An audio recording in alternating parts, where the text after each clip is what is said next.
Hello everyone and welcome to Handmade Hero, show where we code a complete game live on stream. Today we are going to have to do some serious work actually, or I should say get started on some serious work that we will probably do a couple days on. It is something that we probably won't pursue to the nth degree because you can get really invested or involved in this kind of problem. It's a very hard problem. It's a computer sciencey sort of problem, and it could be something you could spend a great deal of time on. So we probably will try to take some shortcuts and not do a complete full solution to it, just for brevity's sake. But it is going to be difficult regardless, even with some cheating and shortcutting. And that is specifically, we would like to lay out some rooms for our game, and we would like to maybe do this in an automated way or semi-automated way so that we can create random dungeons and random worlds and things that get laid out according to certain things we need to be true, like what's connected to what and so on. So I'm going to go ahead and show you what I'm talking about, and then because we basically did all the work to set everything up, and we even put in a little version of the code that doesn't really work. It's like sort of just a placeholder that just slaps things down sequentially instead of actually obeying the instructions that it was given. So we're basically all the way done with all of the surrounding stuff that we need, and now we just need to implement the sort of core routine that does the real work for this particular part of the problem.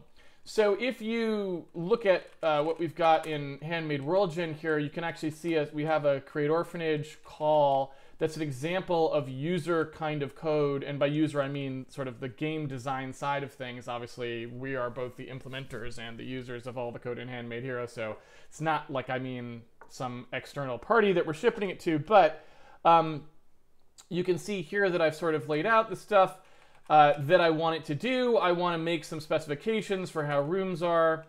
We haven't gotten into that yet because that's sort of when we get to room generation, which is a different thing.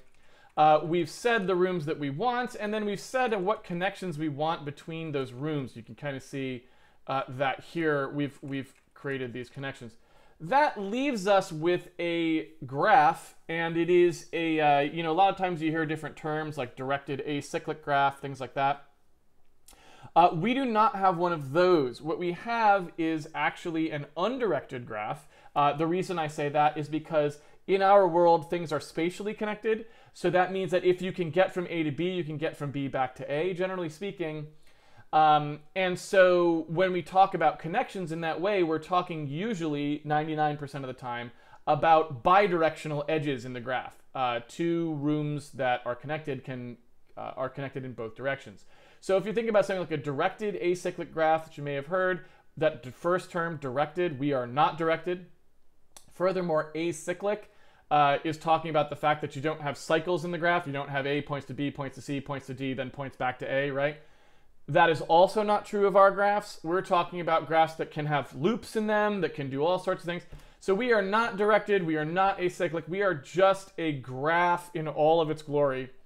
And what we want to do is try to create spatial structures for these rooms, organizations in actual space, that will obey the same connectivity that we've requested in semantic space, in just the sort of idea of the graph that room A connects to room B, connects to room C, connects back to room A or whatever. We just want it to try and lay something out where that can be true, right? So that's what we're trying to do here.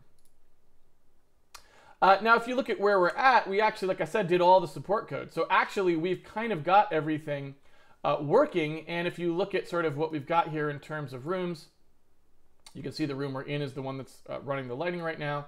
And then we've kind of got just rooms laid out. And these are all the rooms that we created, all those rooms through the orphanage. And what you can see happening right now is that the layout routine, instead of actually laying this out the way that we requested, it's just hard-coded to just stamp the rooms out in series. And again, we did that just to make sure that this whole pipeline was working. The creation of the rooms and slapping them down once we said where they were. We want to make sure all that's working because then we can just focus on specifically the task of figuring out how they should be laid out, right? So that's what we want to do now. Now, in order to do that, we need to come up with some strategy for how we're going to actually make that work. And this is going to be really difficult, obviously. Because let's take a look at sort of why this becomes, I'm going to go over to the Blackboard now, and we'll talk about sort of first steps and things we can start to try. Obviously, one thing we can do is try to just look online for layout algorithms. I'm not going to do that, and the reason I'm not going to do that is the same reason that I don't do it on stream, generally speaking, until after we've poked at things a bit, and that's that I like to try and show how you attack problems when you don't know the solution to them or can't find a solution, because that's a very important part of engine programming. If you're just going to program things that people already did before, that's a separate thing. It's still valuable to do, and doing research is very useful. I always research a problem before I actually go implement something. But a lot of times I find that the things that I'm researching are not sufficient, and then I have to go develop my own solutions. So on Handmade Hero, we're probably not going to encounter a lot of things that have no known solutions to them, because we're trying not to get into that kind of super advanced technology. But I do want to mostly teach people how they would start pushing in those directions when they do want to do new technology, or if they simply want to have the fun of developing their own algorithm, which is, you know, programming is supposed to be fun. At least it used to be before there were 12 layers of, you know, Node.js running on top of God knows what and, you know, spamming all throughout the cloud and who knows what's happening. So I want to take a crack at this first, and then when we sort of think we understand the problem a little bit and we've played with it a little bit, if we are unable to see good solutions that we can do, then we can go take a look at the literature and see what's there. But again, normally, just to draw the distinction there, I probably would read the literature first in most cases. There are plenty of programmers who don't, so I'm not suggesting that you have to do that. I generally do. And then I generally go write my own algorithm anyway because I want to do something slightly different, but, you know, I was informed typically by what's happened previously, because usually you can at least benefit from seeing what other people have experimented with, even if it doesn't end up being something that you wanted. So here's the problem that we have specifically. Because you can think about this layout problem, and I'll just say this is... well, actually, I should say, let's call this specifically inter-room layout, because later we'll talk about intra-room layout, which will be different. That'll be like what happens inside a room. And so we need some way to talk about those two separately. So maybe we could call this also, you know, world layout as opposed to room layout. I don't know. But you know what I'm talking about. Not placing things inside a room, but placing rooms relative to each other. So the problem that we have is you could imagine a layout algorithm that worked perfectly fine for certain types of graphs with certain types of constraints on them, that just took whatever the first room was, right? This is room 1. And then when it found room 2, it just said, well, actually, we wouldn't even go that way. We'd start with just some room. Actually, we could pick it at random, whichever room we wanted. Now that I think about it, it doesn't have to be room 1, right? But whatever the first room is put down. We then loop over all of the connections to the room. And we say, what rooms are connected to it? It says, oh, there are 3 rooms connected to it. So it just says, okay, start here, put the first connection here, the second connection here, and the third connection there, right? And that's how it lays out the rooms. Then it moves to these and it says, okay, I know I've used this side, but these 2 sides are free. So tell me where my connections are. Okay, here, here, you know, and here, if there's 3 again, whatever. And then when this guy goes, special care has to be taken to make sure that if I put it this way, it wouldn't intersect this room.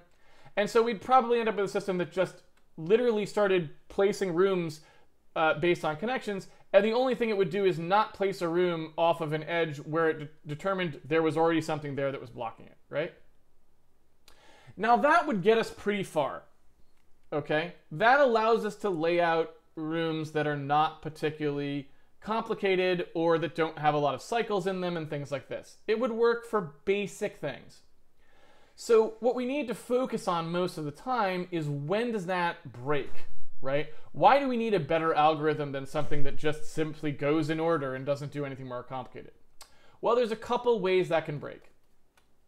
The first way is the simplest way. And that is that if I say that this room right here has 12 connections, it's like, okay, 1, 2, 3, 4, oh, I can't put any more in. I failed, right? And so there's a notion that we may need to dynamically grow. We may need to dynamically resize a room to make more ability to connect things. So there's sort of an implication here that we probably want to allow the layout routines to grow rooms when they need to put more exits on them. Now we could also make that be manual, right? This could be a manual process, and it's just a bug if you don't do it, if you don't provide enough room size to connect things.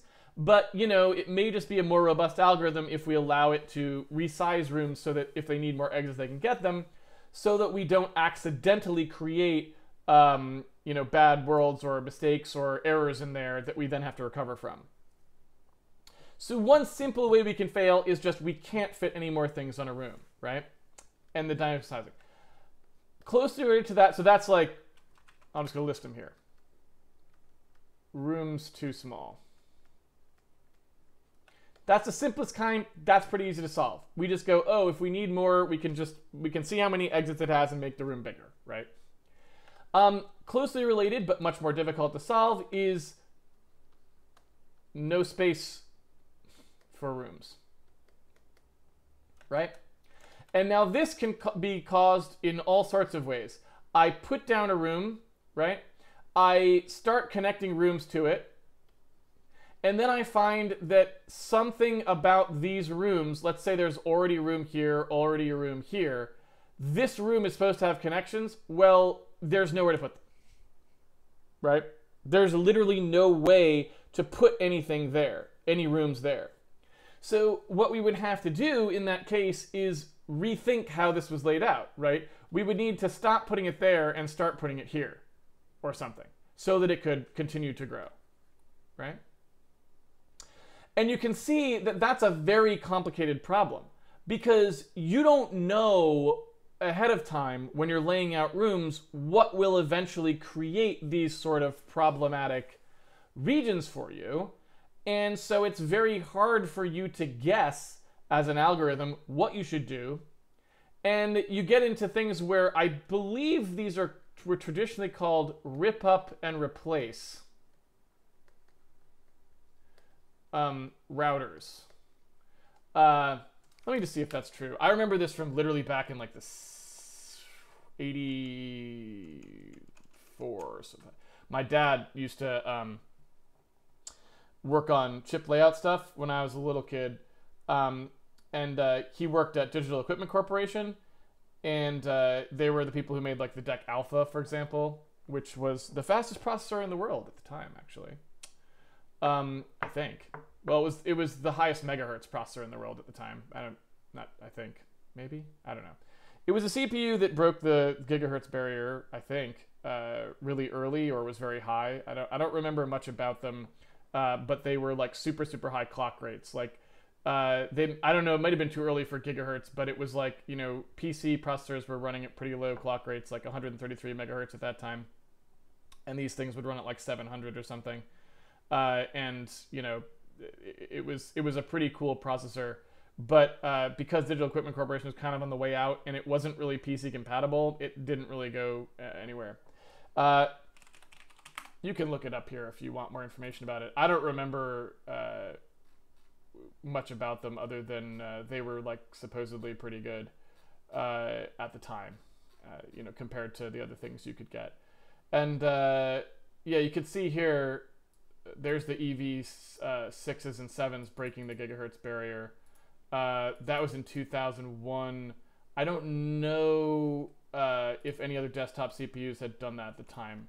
AMD gigahertz chip was well after, because it was actually, I think, people from the DEC Alpha team that went over there and actually did the gigahertz version, I think, or were involved in it. So anyway, that had nothing to do with what he was doing. He was not in the processor division proper. He was actually in a division that made tools for chip layout, which Digital Equipment Corporation used.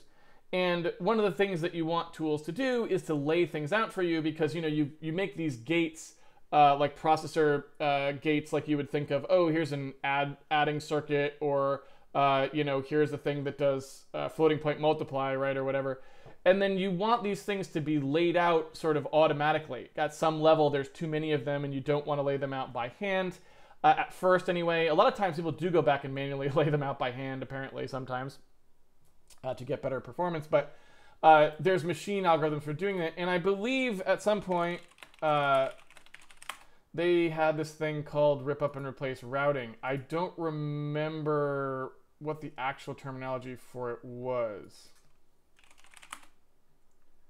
It's not that kind of routing. It's this term, right? And they used to use that term a lot. I was too young to really understand what was going on back then. But the problem is basically the same as the problem that we have here, actually. We are basically just doing chip layout. That's what this problem is. And the chip layout, people just got to it a lot sooner than a game designer would, because game design back then, in those days, there were 20, 30, 40, 50 rooms or something like this in games like Zork or something, right? Maybe Dungeon would have been bigger, ran on a mainframe. I don't know, 100 rooms? I have no idea how many interactive fiction games had at that time. I should know. I just have forgotten. And those things were designed by hand, and there was no need for automated layout. When you're talking about laying out 100 rooms, and those rooms are not procedurally generated, there's no reason why you wouldn't just put them on graph paper and type them in, right? That's how things were done back then. But people designing chips on these sort of high-end workstations and all this other sorts of stuff at that time were dealing with, way more stuff. And they have the same problem. They have circuits, and those circuits have connections that need to be obeyed, and they need to get them all laid out onto a piece of silicon that's fundamentally two-dimensional. And every time you need to cross over something to get to something else, that's costly, right? That's something you don't want to do. Ideally, all of your traces just flow and nothing has to hop over something else to get to some other part of the chip. So when you're doing layout, you're trying fundamentally to solve the same sort of problem. As close together as possible for the things that you're trying to connect. The connections go direct. They don't have to hop over other things. They don't take huge, long, circuitous trips through the silicon, et cetera, right? And so their problem is a little bit different from ours. The reason their problem is a little bit different from ours is that we're talking about probably fundamentally less connections, and those connections are abutment style connections. They're not traces. And so they are talking about dealing with way more connections, and those connections can go long ways and cross. You're just trying to minimize the amount that's happening, right? Really long traces are just bad for performance. You don't want to have these really long traces running through the silicon. That's just a waste, right? And slows the chip down, reduces the maximum clock rate and all these other sorts of things, because the distance that the electrons have to go through the substrate is, at the end of the day, going to be a problem for you, and so on, right? Although nowadays, I guess it's mostly heat, but I don't know. Not a hardware designer, so I can't speak to that. So, fundamentally speaking, what we're talking about here is something, if we want to start addressing those kind of problems, we need something probably that can try to do layout speculatively, and when it finds that it cannot lay something out in a way that it's chosen, tries again, right? We want something smart enough to go, oh, you know what? I couldn't quite get this thing to work, so I'm going to stop trying that and I'll try something else, right?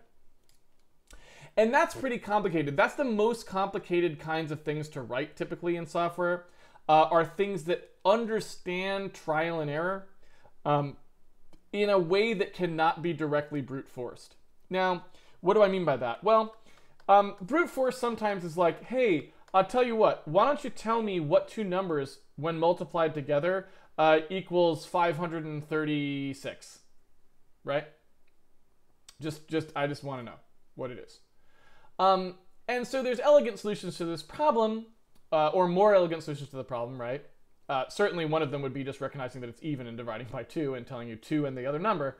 But another way to do it would be like, okay, there's a brute force solution to that problem, and it is easy to write, right? It's for, right, all the numbers here, for all the numbers here, up to that number, you know, if they multiply together to equal the number that I wanted, whatever the target is, you know, that's it.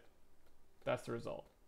And so 2 for loops that loop over all the numbers produces an extremely inefficient and completely unnecessary algorithm, but it is obvious how to write the brute force solver that solves it. It is wasteful, but it works, right?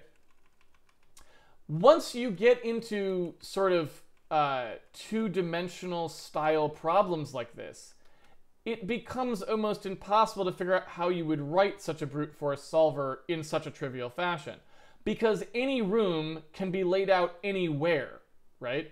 So there is no 2 for loop kind of a version of this thing, because there's an infinite number of places for every room. So there's not really anything you can do about that, right? But it doesn't mean we can't try to go down that road. It just means we need to introduce new ways of discretizing into brute forceable pieces the things that were previously infinite, right? So for example, like we were saying before, we could say, all right, everything's aligned to a grid. That discretizes things quite nicely, which we've already started to do, and we know we want that for the game anyway. That's a good first step. 2, we could say, oh, rooms have certain configurations of exits in them and can grow in either direction in a very predictable way. So when we go to lay out a room, we know we're iterating over a finite number of understandable things that can happen here, right? And then we can start to build up the equivalent of those brute force for loops for the layout. Now, the problem that we then will run into is the same problem we would run into for the other case once we can get it down to something as discrete and clear as that, which is it will be slow. But that's probably okay, because once we have a slow functioning algorithm for the layout, we can probably look at ways of making it faster within the context that we've received, right? And one of the things about that that we can start to look at, right, is there's tons of ways that this problem might be able to be partitioned.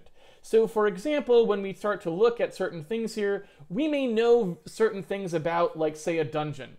A dungeon may have certain characteristics that we just know are true for the way that we design them, and then we can start to, like, talk about floors of a dungeon being laid out, say, separately, right? So each floor of the dungeon gets laid out separately, and then they get, like, attached together or something like this, and then that dungeon gets placed in the world somewhere, and then that gets, right?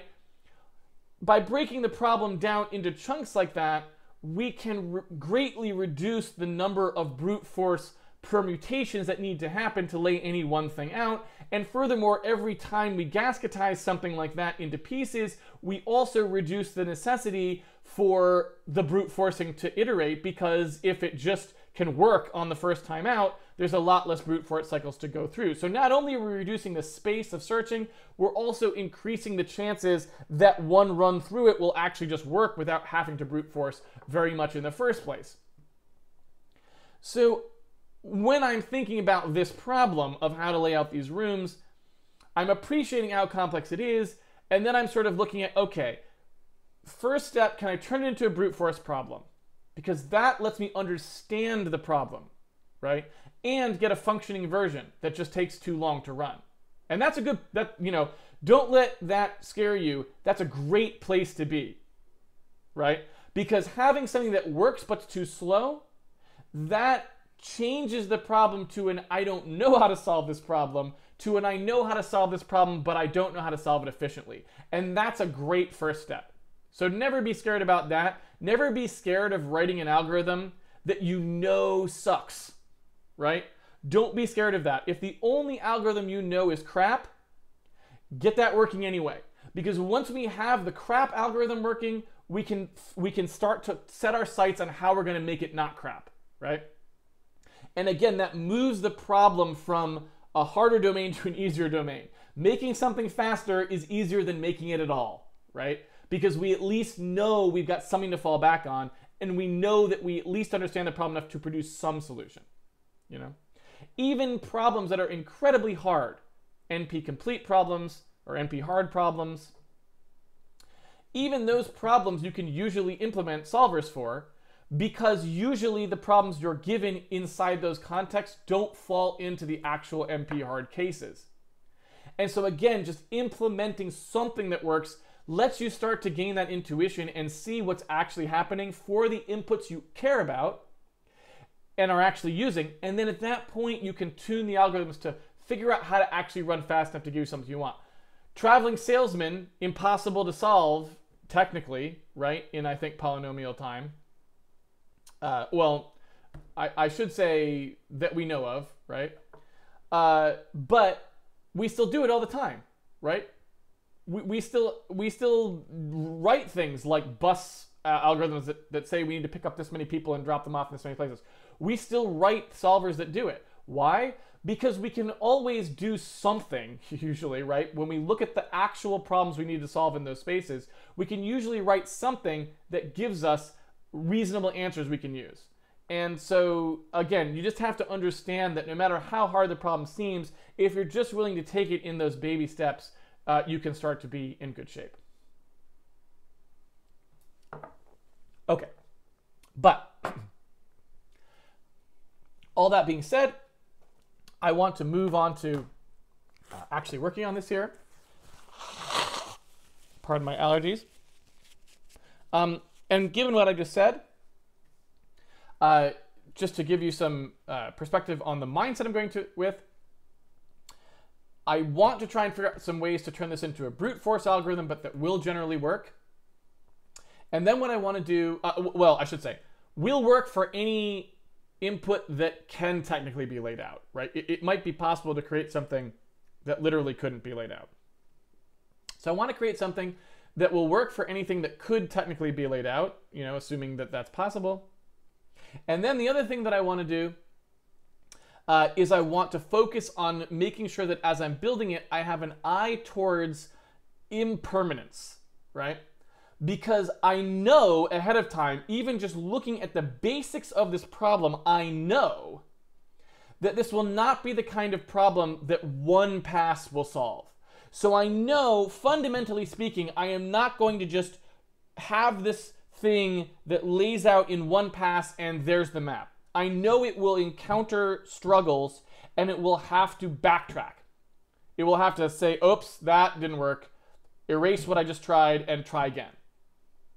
And so I'm fundamentally going to need some fungibility there to allow the algorithm to try multiple solutions to various parts of the layout problem. And since I know that that's going to be the case, I know I can't structure my algorithm as a simple input to output sort of path. It's got to have an intermediate representation that's fungible and that can be queried against and stuff like that, right? So we're talking about a very rich IR here for what this thing is working on, where it has to be able to say, let's try a room layout, let's try another one. Did that room layout intersect this layout? Could I put these two room layouts together? Blah, blah, blah, blah, blah, blah, blah. That's what we're talking about here. So it's going to be something that looks more like the internals of an optimizing compiler or something, where it needs to be able to kind of like fuss with the tree in a couple different passes and things like that. It can't be something that it just expects to read in the inputs and write out the outputs, because that's not going to cut it for what we're asking it to do, I'm quite certain. So that's what I'm looking at as I'm going into this. As you can see, we already have this sort of layout function here that is the layout function that doesn't work. It's not good. We don't want to use it. So now what we need to do is sort of figure out how we can start to convert this into the thing that I was talking about, which is going to be able to do sort of the brute force-y kinds of operations that it wants to do. All right. So let's talk about this. We know that as we loop through our rooms here and we're laying them out, I know a couple different things about this game. First of all, I know that I can count on the generator for the game to give me completely connected spaces or a set of completely connected spaces. Now, what do I mean by that? Well, there is no point for this game to ever create anything that isn't connected to the game, right? In some sense, this resembles the concept of garbage collection. If you've ever read about that, you've got all these pointers to things, different structures that point to each other, and the garbage collector looks at it and says, oh, from the code, I can't ever reach this set of data anymore, therefore it's garbage, therefore I can recycle it, right? That same concept is true of our room connections. If this layout routine is handed something that's got a bunch of room connections and it creates sort of some islands where the player starts over here and there's literally no connections to this other set of rooms, well, we know that that is just never going to happen, right? So we know that from any room we start from, when we do our layout, we will be able to get to every other room. That's just, otherwise there'd be no point in creating it. Now, there are some cases where we might not want that to be true. Let's suppose we have some kind of a teleportation that happens where there is no connection between the rooms, but you can like step on a teleporter and it warps you there, right? Then we know the same thing that I just said is true, but there are a couple different starting locations. Everywhere there is a teleporter is a seed, potentially, right?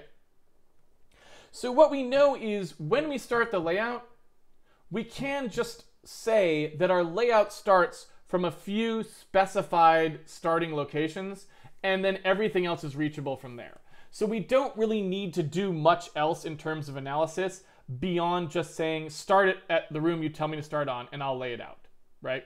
That's all we really need to do. So I'm going to go ahead and just if0 this out because we don't really need it anymore, and I'm going to go with something that starts the way that I just said. I'm going to start with a room that says, like, okay, laying out room. And I'm going to say that I'm starting with whatever this room is here that I'm trying to lay out is going to be just the first room in the series. And while I have a room to lay out, I'm going to lay it out, right? That's about all there is to it. And I always want to kind of spread out from where I am. Now, I'm going to probably not want to do this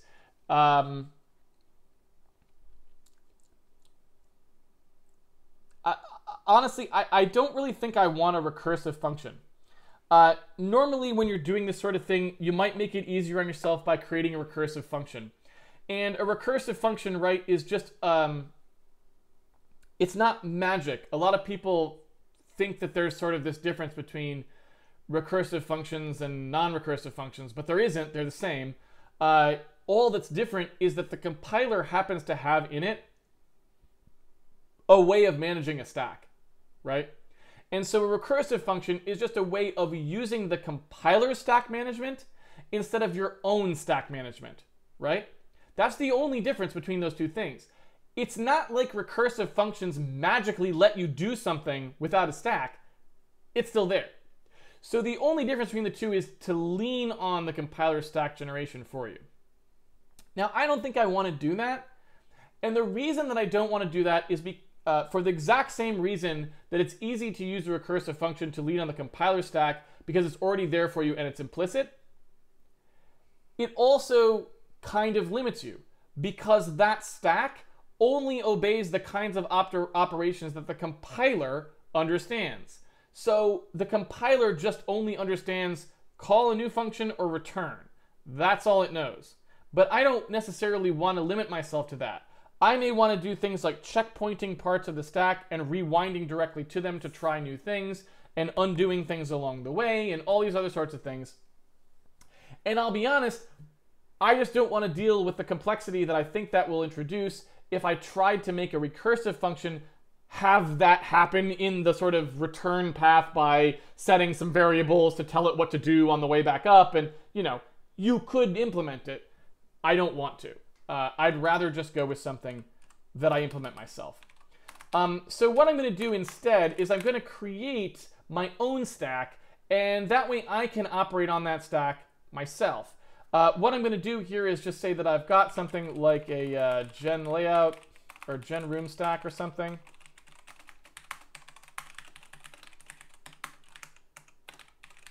And all this is going to be is like a linked list for now that just points back to whatever the previous one was. And then what I'm going to do is I'm just going to sort of allocate on right as I go. I'm going to have this sort of like thing where I just add to what I've got. And, you know, if you look on here, we've got this temp memory, and I'm just going to use the temp memory. I know it gets cleaned up, you know, where's my,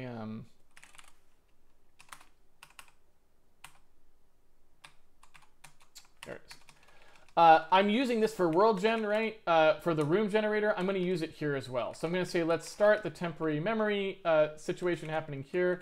At the end, I'll clean it up, like so. And then everything in here can just allocate to its heart content on that stack, and off we go, right? So what I want to do is I'm going to make a very simple little thing here that just says gen room stack. And what I'm going to do is I'm going to allocate one of these off of the temp memory. I'm just going to get myself an initial thing on the stack. Actually, you know what? I don't even need to do that now that I think about it. I can do this in here. And what I want to do is I want to make it so that I can just create stuff off of this stack all I want. In fact, I could, you know what? I might just go full pull here and say, let's just make this a thing.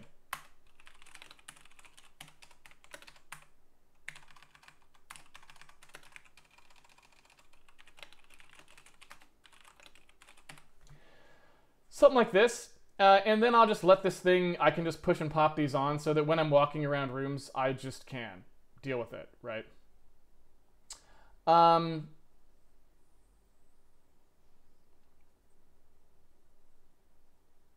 I think that's pretty much all I want. So I'm just going to go ahead and make one of those.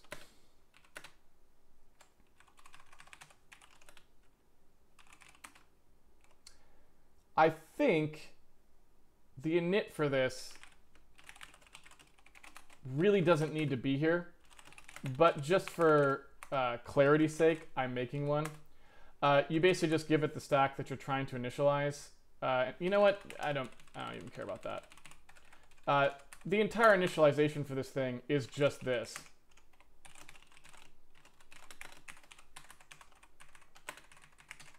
Right? Because the only thing it needs is memory and everything else is 0, so it's pretty simple. That's just how you initialize one of these and you're done. So I'm happy to leave it that way.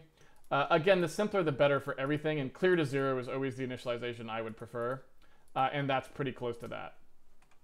So then what I can do is say, all right, what I want to do here is just have my room stack essentially be like utility functions that let me walk my rooms easily.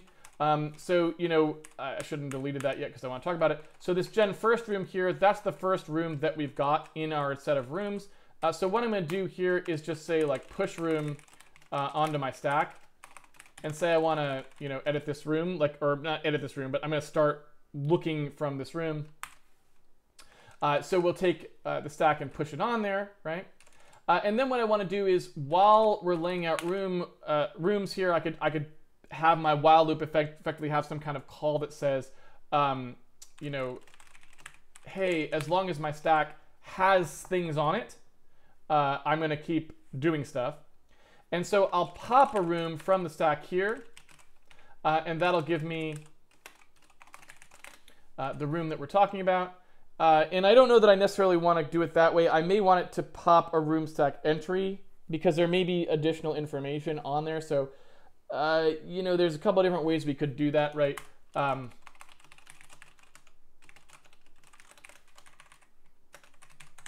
That would be another way to do it, right? In that way, if we want to put data in here that's more than just the room, we can. So I might leave it that way for now. And we'll see, but I don't know. Hope springs eternal, so maybe we just do that. So when we pop this room off of the stack, What I want to do then is I want to say, all right, push connections for this room. So, or push connected rooms or something like that, right? So what I want to do is say, look, every time I look at a room, I know that I'm going to want to look at all the rooms that are connected to that room, right?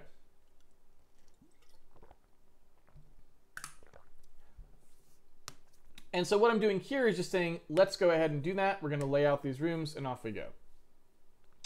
Now, when I'm laying out these rooms, I have a fundamental problem, which is that this will loop forever, because if rooms are connected to each other, then I'm just going to push the room, and then I'll look at the next room and re-push the room I just left, and then I'll go back to look at that room and re-push the room I went to, and they'll just keep pushing each other forever.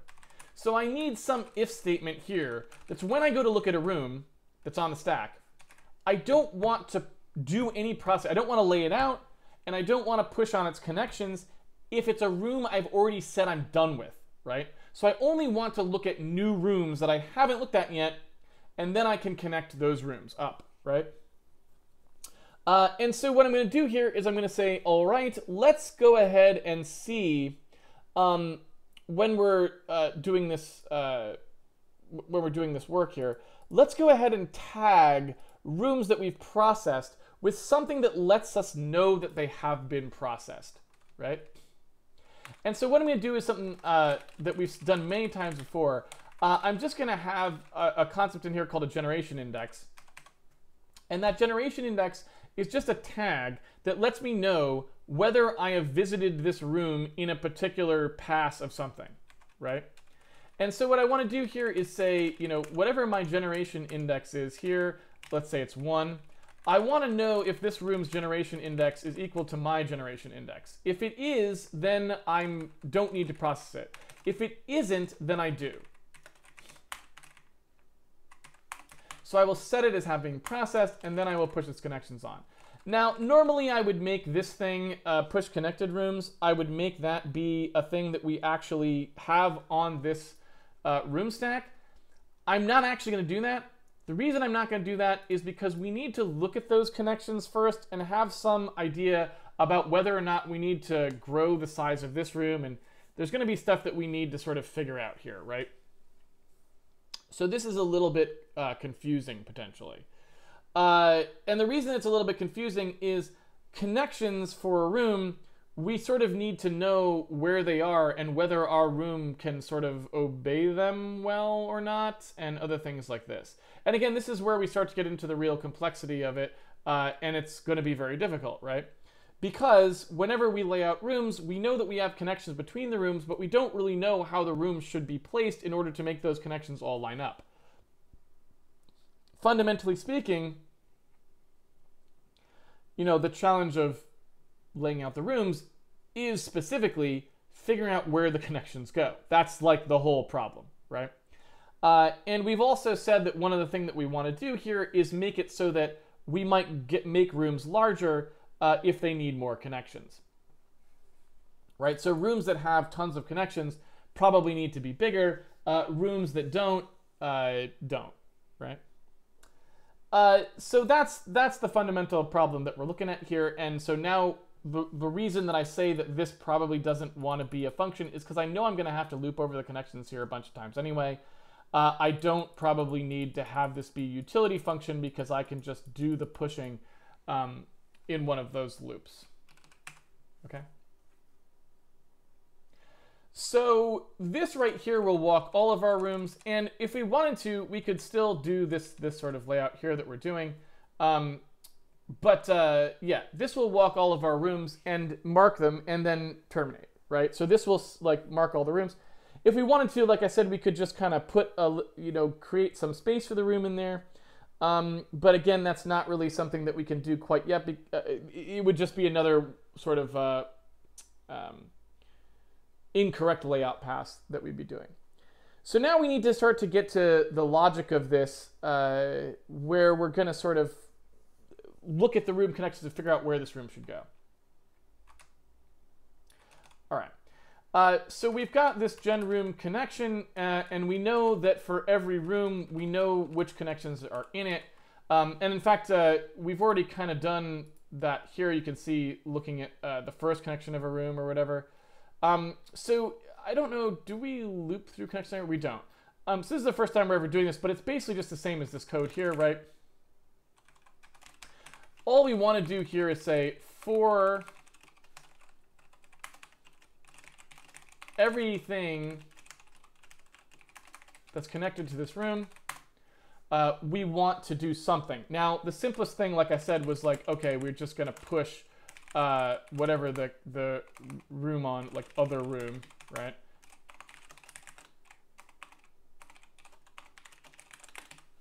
And we probably want a utility function of this, because if you look at how this goes, you can see that the gen room connection points to a connection. There's an A and a B. We don't know which one of those we are. So we point to a connection. It's got a location, right? And then it's got an A and a B, and that A and a B basically says, oh, you know, I'm a connection between these two rooms. Which room were you? Who's asking me? I'll give you the other one. That's who you're connected to, right? So we need a thing that basically says, oh, if you're coming from room A, then this connection goes to room B. But if you're asking me from room B, then it goes to room A. That's a really simple function.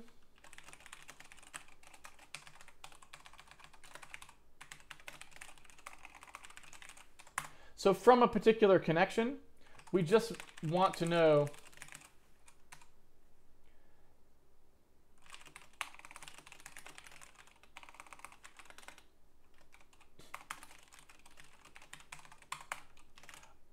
let's say, okay, if connection A equals from room, or maybe I'll say B, then it's A, otherwise B.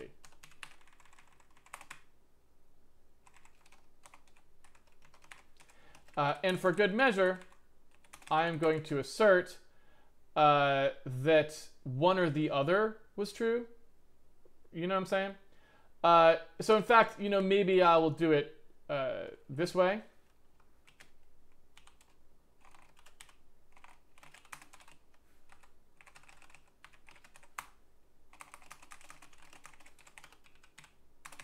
So basically I'm saying, okay, I'll assume the result is A, but in the case where the connection A is the one I'm talking about, then I will say the result is actually B. But what I do want to do is say that in the case where connection A is not the from room, I want to assert the connection B is. And that's just a way of saying, look, I don't want people calling this function on a room, on a connection and a room where that room doesn't appear in the connection. That's just a bug, right? So we want to be warned about that, and that's why I wrote it this way instead of the more simple way, because we actually want to do something in that case, and I want to make it clear what was happening there. So we'll assume that we're connection B. If we are, then we just return A and everything's fine, but we want to assert that we were. If we're not, if we're actually connection A, then we override it. And we don't need to assert in that case because we just did the check. So we know that we are one of the two rooms, right? And off we go. So, I mean, we could do another assertion here. We could say assert connection B is not equal to from room. And that would only be the case if the connection was fully borked. Like, it's like a connection from room A to room A. But hey, it can never hurt to have an assertion in there. Worst case is, it doesn't fire. So anyway, and I could note that here.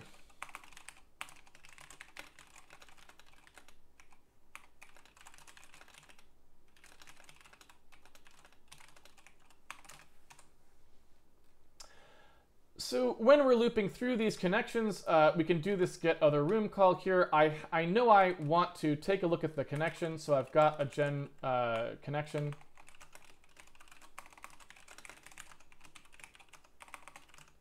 And then the other room is just get other room on that connection from the room that I'm in. And then I can push that other room. So this will crawl out like a spider web, all of the rooms connected to the first room that's in the set, right? And again, we may want to have multiple starting rooms for the crawls. That could happen. It doesn't really matter. We'll talk about that a little later.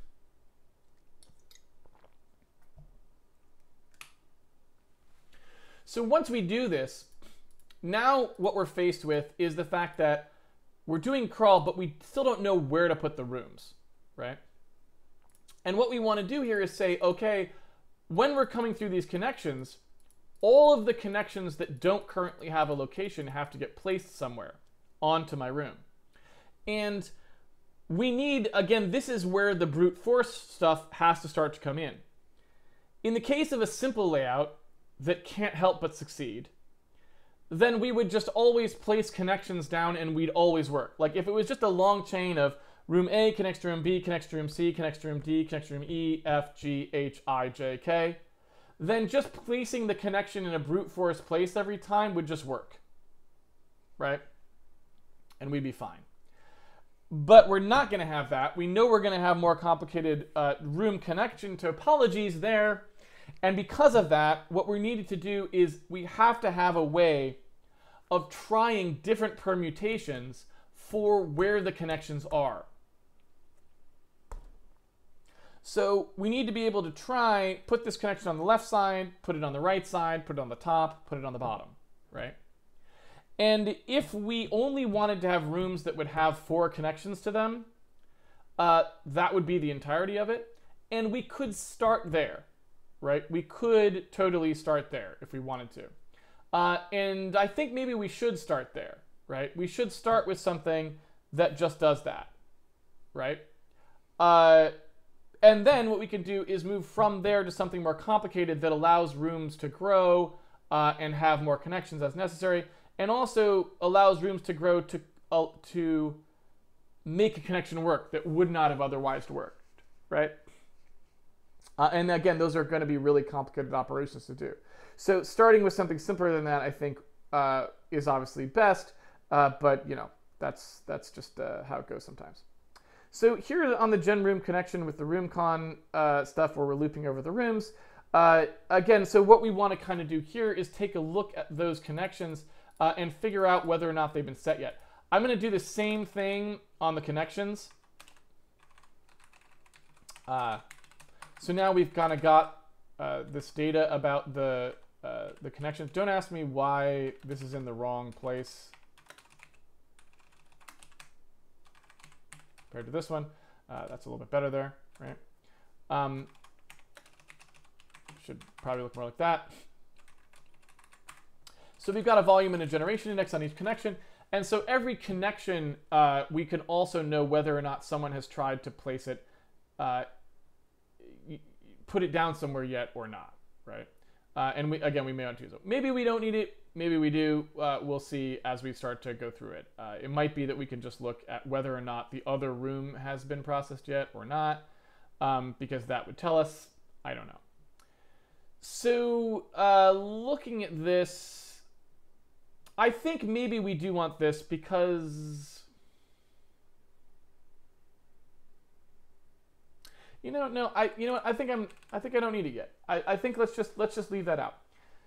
Here's my proposal. So what we do is we'll put down the room, and then we will wait to put the connection in place until we go to place the other room.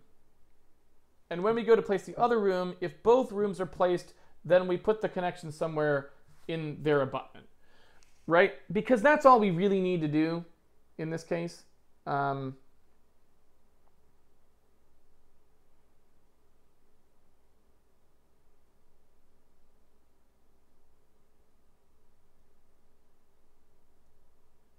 So that seems good to me.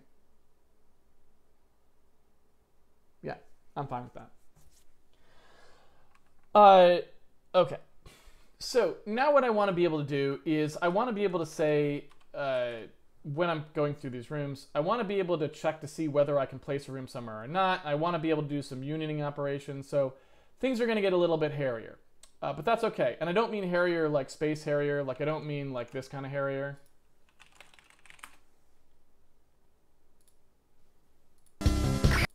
Right? I'm not talking about this kind of hairier because that would be awesome. I'm talking about hairier like, Like when something is hairier. Like that kind of hairier, like something has more hair. Like this. Right? So what I want to do is I want to figure out, like, when I go to place this room, I want to look to see if the connection to the next room has been placed yet. So when I get other room, I want to fundamentally talk about two different things here.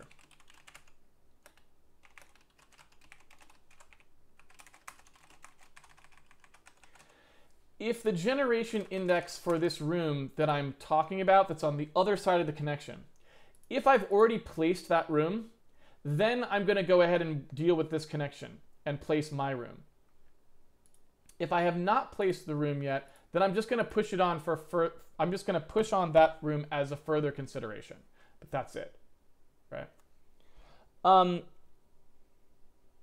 And in so doing, I will try to work out, like... So honestly, I might not even do that here. I might say that's going to happen in another pass.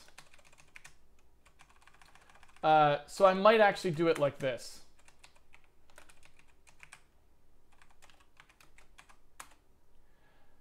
Yeah.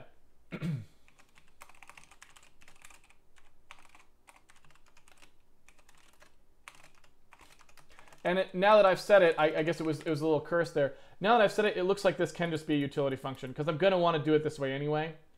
And in fact, I don't even really need to do this, because I'm going to check it when we actually go through on the stack. So it's not like a big deal whether I push it or not, really. It would save a little work to check it here. But that's about it. So I guess I'm wrong about that.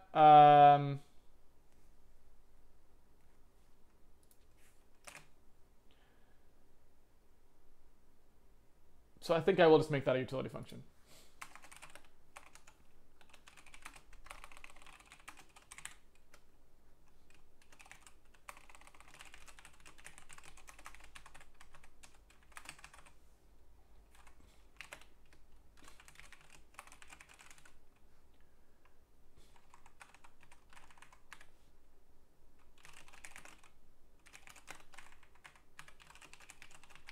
So here all I'm going to do is I'm going to take this function right here and just make this a little utility function so that people who use the room stack can just do this. So from a room, it'll go through, it'll figure out what it was going to do and which rooms are connected to it that are not already in part of that generation index. It'll push all those rooms on and then it's done. So I do want to do that. Now you may ask, and rightfully so, why bother? Why bother checking the connection index in one of these two places? Couldn't we only check it in one, the generation index?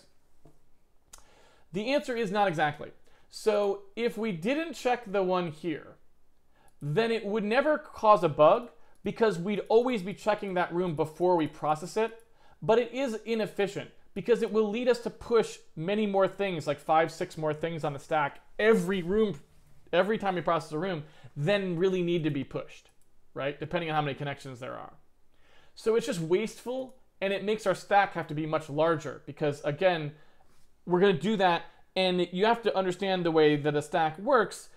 When I push 5 connections onto a stack, I'm then going to process the last one as the next thing I do. That may push 5 more things. So the stack actually is having lots of fat pushed on it if we don't cull by the generation index early.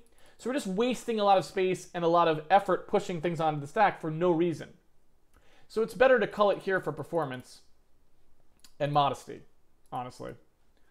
And then here, we need to always check it because even though you would then say, well, if you're checking it here, you don't need to check it here because everything that's on the stack obviously hasn't been processed yet. But that's not true either because remember, as we go through the things on the stack, popping them off, we are processing rooms. And so 2 different rooms that got processed may have both pushed the same room to which they are connected onto the stack, and then that room got processed once and will then come up again. And we don't want to process it twice. That'd be a huge mistake because we've put the room in place now, and now we're over placing it. We're moving it again, and possibly breaking the layout we had before, and that all kinds of problems come with that, right? So we need them in both places, really, to have a reasonable routine, I would say.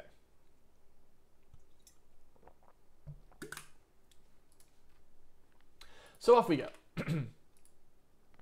So if we know when we're in here that this room is on our generation,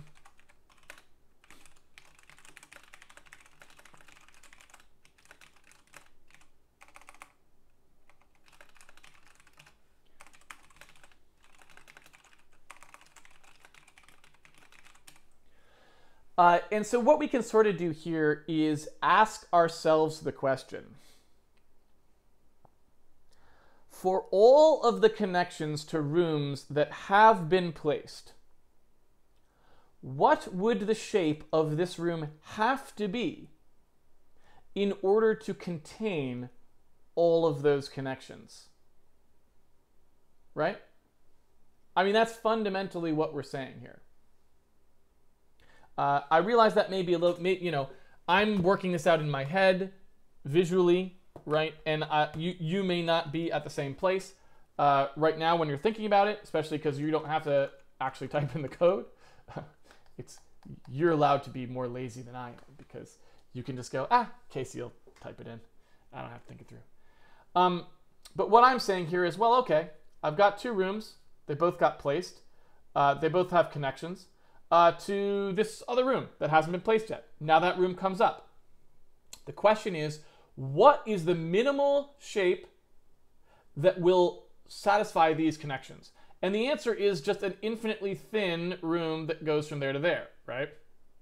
That's the information I want to start with. Similarly, let's say there was another room here that said it had a connection. What is the minimal shape of room that would fit these connections? Well, it's this, right? So I want to know what that shape is before I start guessing what the shape of this room should be. See where I'm going with this? Right? So fundamentally, what my brute force algorithm will break down to, and I think this is kind of cool, right, is the thing that tries to enumerate all of the places that the connection could go on the rooms that are connected to the room I'm working on. So this would be really simple, to say the least. If all I had to think about was if all I had to think about was specific connections on these rooms. But that's not true. I actually know that I can place a connection anywhere on a room. And so the only limitation on where I place those connections is if this room will intersect like other rooms, right? So it's actually this. I don't know anything about this other than, let's say I have these three connections, A, B, and C.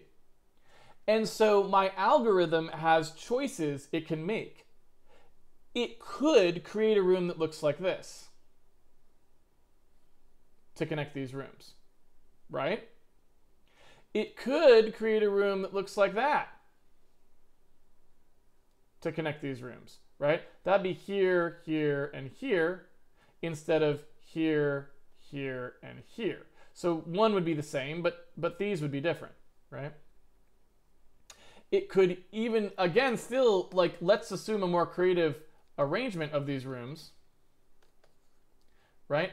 Now it has the option of doing other sorts of weird kinds of room connections, I suppose, possibly, although this has to be a little bit closer, I suppose, for those, right? You know, we could create rooms that look like that if we wanted to satisfy this, or whatever, right?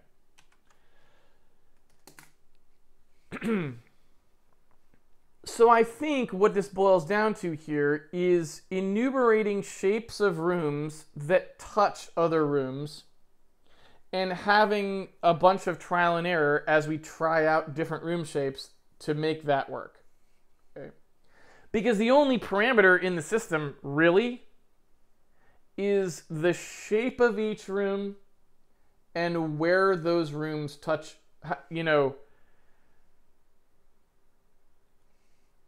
even for a given room shape, it can slide a little bit, but that's probably, arguably, the least interesting part of it, right?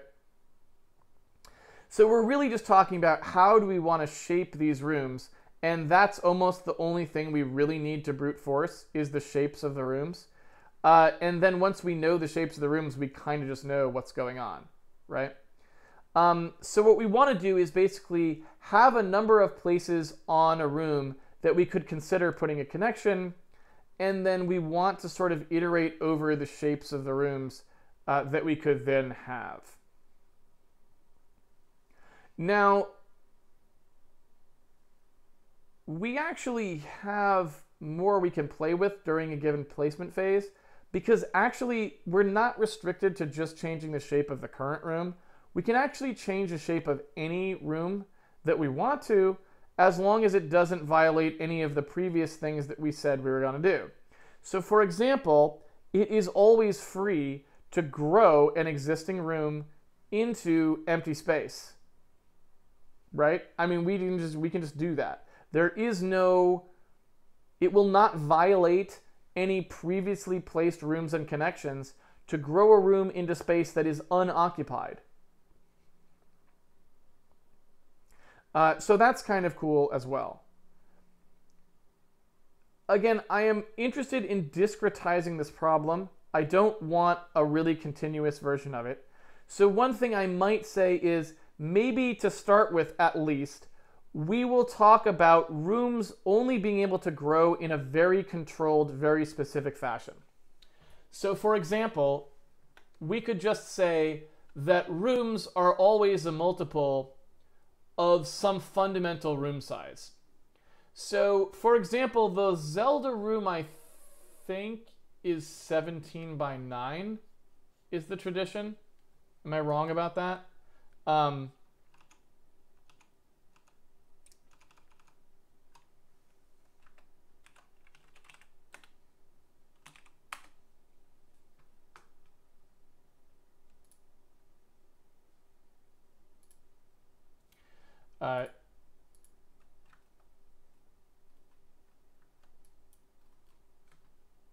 Just going to go ahead and look at one of these things here.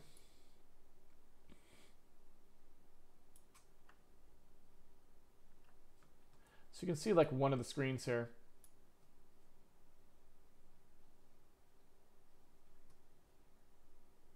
It's like that. This doesn't actually have one.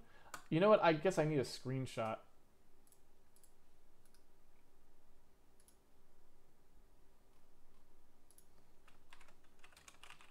We did this before. Didn't I write this down somewhere?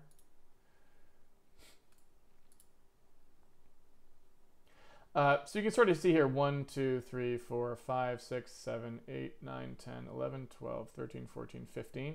Looks like 1, 2, 3, 4, 5, 6, 7, 8, 9, 10, 11, maybe. So maybe 11 by 15, something like that, right? And, you know, we can sort of figure in our world, we will do something similar to this. Like there's sort of a fundamental room size-ish block. Doesn't really matter what it is, but maybe it's something, so I don't know what I said. I said like 15 by 11. So maybe we might say something like, okay, let's just say 5 by 5 is like the minimum block size. And so all we're really going to do here is we're going to talk about growing things in a 5 by 5 fashion. So when you talk about a room, you're talking about a 5 by 5 block, and you can grow the room, you know, in some controlled fashion, right? So I can add 5 by 5 blocks to my room, and I can add them anytime there's empty space next to the room. So if I want to make a connection and I'm having trouble doing so, I can just add 5 by 5 blocks to my room to add more space for connections if that helps me, right? So let's just say we do something like that where we have a fundamental block size and we just only grow based on that size, and you know, that's just that's life, right? So that is, you know, a reasonable starting place for that. Again, we're still going to have a really hard job to do in a second here, because the problem that we're going to have is how do we figure out how to backtrack in the case where we can't figure out a solution. So I'm going to ignore that part for now, and we're just going to try to work with the part that we don't, where that isn't the case. Right? Okay, so again, we push the connected rooms, and now we're looking at the rooms, and we're trying to figure out which connections we actually need to maintain. So here is the case for connections we'll deal with, and what we want to do is sort of look at where those connections sort of minimally have to be, sort of the space that we're looking at, right? So I'm going to do something really simple here to get me started. And what that is I'm going to do a union and then an intersection. I probably flipped away a little bit too soon because I have to explain this, but if these are the 3 rooms that I need to connect, I'm first going to union them together. Right? Like so. And then I'm going to clip them out. So I'm going to create this outer rectangle here, and then I'm going to clip that rectangle so that it does not actually contain these rooms. So I will then clip it off here, here, here, there, and I'll just be left with this. And you can see why I'm doing that, right? Because that tells me a location I can place the room. Make sense? It gets me a starting location, a reasonable area I might want to place the room. You know what I'm saying? I'm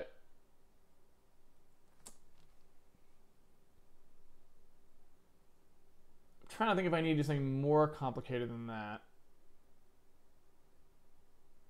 But I don't think I do, at least not at the moment.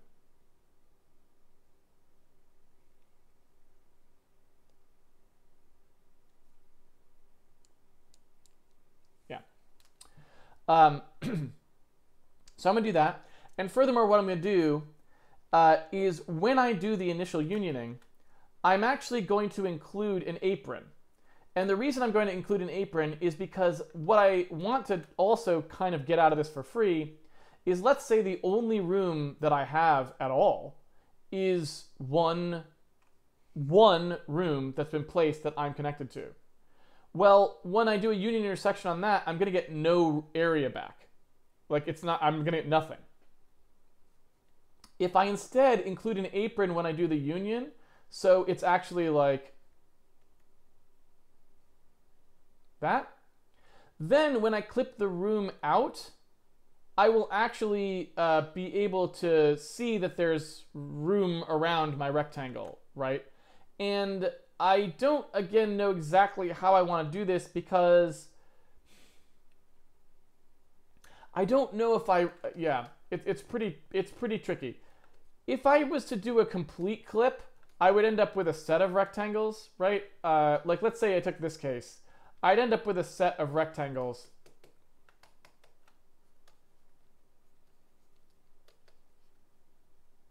So here's the union.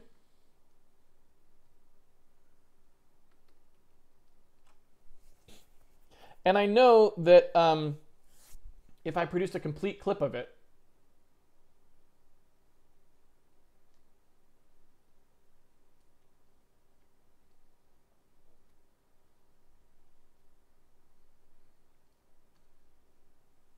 I would get something like this, right? So I just get tons of rectangles out of it.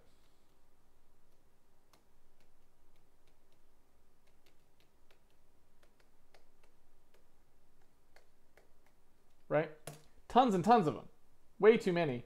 And that's not going to help me that much, right? But that's what happens if I do a complete clip. So what I really want is I more want just what happens with the largest possible rectangle that doesn't intersect any of those.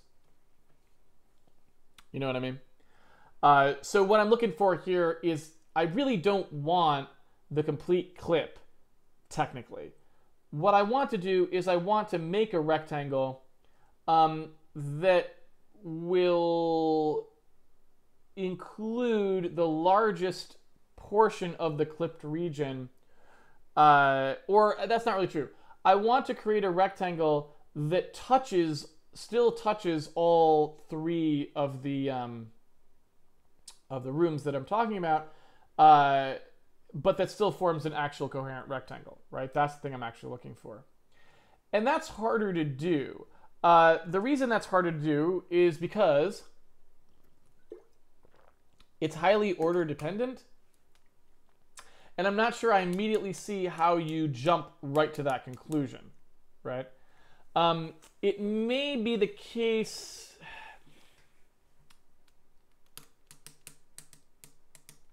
And let me just show you what I mean, in case you're having trouble visualizing that. So let's suppose I start, like I said, knowing that the area that encloses all of the rooms I'm trying to connect is this big rectangle, right? And here are the three rooms that are occupying that space. Well, if I look at, say, this room first, and I say, well, okay, I gotta make sure that I don't intersect this room. Well, there's three different ways I could make myself not intersect that room. One is I pick this edge and I clip to that edge. That produces this rectangle. One is I clip to this edge and that produces this rectangle. And one is I clip to this edge and that produces this rectangle. Only that one is the one that I want, right? Now, what I'm guessing here is that this is part of our brute force.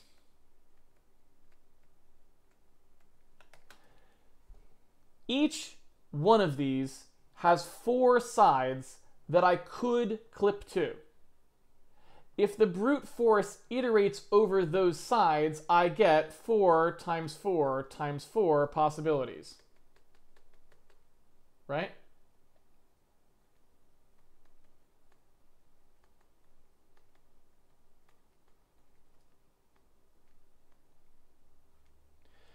That's 64 possible ways I can produce this rectangle. Only some of those ways will connect the rooms. In fact, it may be the case that, like, if with 3, it may be the case that only like 1 or 2 possibly can. You can see that there's, like, let's say we were doing it with only 2. You can see that there's 2 ways you can do it, that way and that way, or that way. So there's at least 3 ways you can do it, 4 ways you can do it. So there's 4 possible rooms that would still obey those 2 connections that are rectangular, right?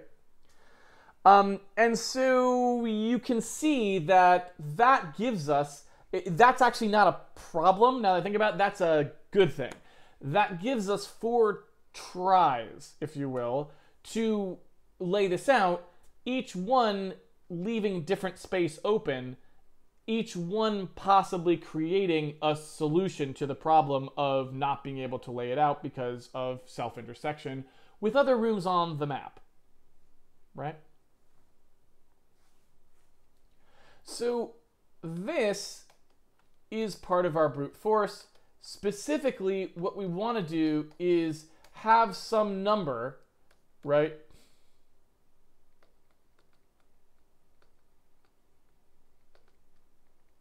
Some try number that gets plugged in here, so that of the valid options that we have there, we will take the first one the first time we try laying this out, And then if it doesn't work, we take the next one. And we use our try number to sort of advance us through those possibilities, right?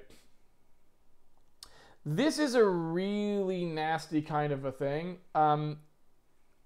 I remember, so there's a set of algorithms called Metropolis algorithms because for some reason they're named after the manager of the group of people who actually did it.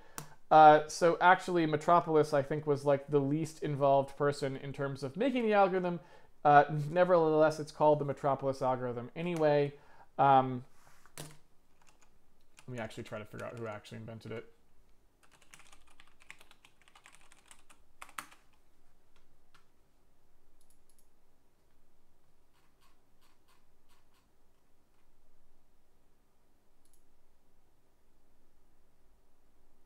Is any one of these things a PDF?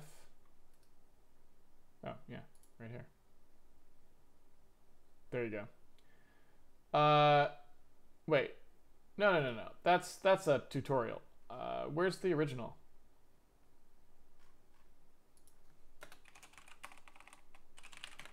Ah. Thank you, caps lock.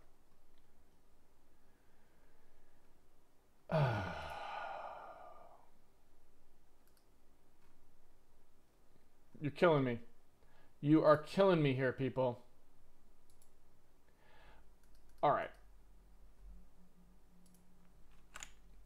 I have the original paper on my machine. I don't know where to find it. I'm sure it's out there. You can go find it. The fact that they called it the Metropolis Hastings algorithm on Wikipedia suggests to me that probably Hastings is the guy who actually did the work. If you find the actual paper, you can see who else's name is on it. Anyway, point being, it's called the Metropolis algorithm, but it doesn't actually involve a guy named Metropolis, other than the fact that I think he was the manager of the group, or something like that. Anyway, so in that algorithm, you're trying to iterate over possibilities, and you use some things involving probability to determine which ones you should try first, and then you accept things on a randomized basis. It's a long story, but point being, it's a very effective algorithm for very hard problems. That's all you really need to know about it, the case may be. But what I find hardest about it to implement, and what I suspect we will find hardest to implement as we work on this algorithm, is very specifically the fact that as you deal with a changing world structure, as you try to brute force ways of laying it out, it's hard to understand what the state space is of possible trial and error. In a case where you only have one world config and you're just pigeonhole trying, say, these 64 things, well, it's very easy to understand that state space. It's 64 possibilities out of which, say, 7 actually work. So you know you have a sort of try number of 7. 0, 1, 2, 3, 4, 5, and 6 are the 7 ways you can lay this thing out, and you're done. It gets much harder when you start talking about, well, when I make some other change, now if I revisit this room, it has other possible layouts because different things have moved, right? And so it becomes much harder to understand how to generate and manage permutations when you don't have a stable way of talking about what those permutations are, because those permutations are dependent on the arrangement of other things in the system that are themselves changing.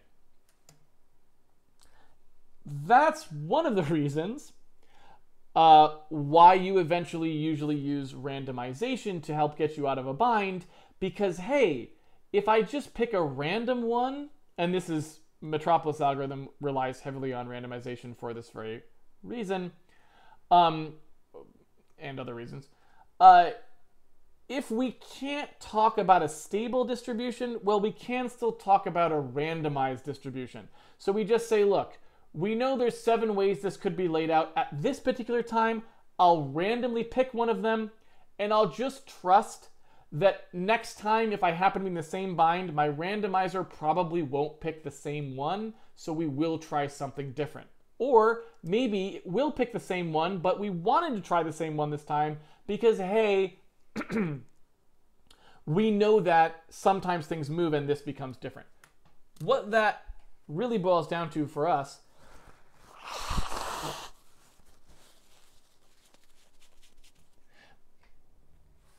is really just saying, look, when we go to brute force this and we try a bunch of stuff, we probably don't want to just accept the first thing we find.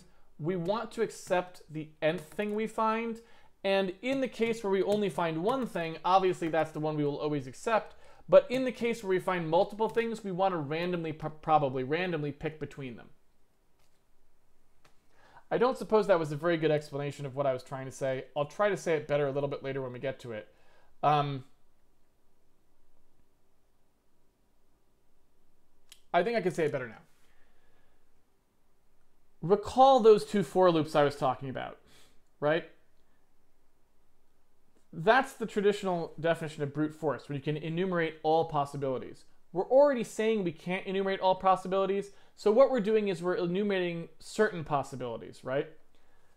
The problem we have is that we don't even really know how to stably iterate over all possibilities. We know how to make changes and then iterate over possibilities within those changes, right? But once we make changes to some part of a layout, then the brute force search that was trying to search all the possibilities for some other part of the layout now can find different things. So we can't even remember what things we tried on this part because they may not be the same anymore.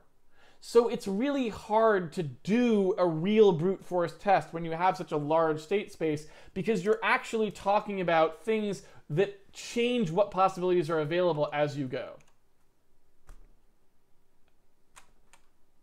Hopefully that helps clarify it a little bit. All right, so what I want to do now is I want to go through all of my rooms. I'm going to union them together to produce a room geometry area that helps me understand what I'm looking at here, right?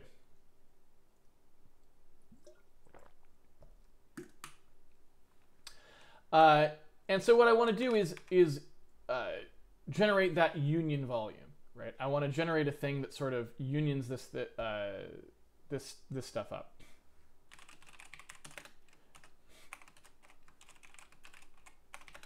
So I'm going to create a union volume, and you've seen me use this guy many times before. He's coming back. He's making a big comeback all of a sudden, which is the inverted infinity volume. It has such a great name for such a simple concept. That's something that includes nothing, but it includes nothing in an infinite way. So that as soon as you try to include something, you just get that one something. And you'll see how that works in a second here if you never saw the previous episodes where I talked about it. So I'm going to start with the inverted infinity volume. I'm going to go into here where we talk about these rooms connections, and I'm going to say every time we find one that's already been laid out, I'm going to include it.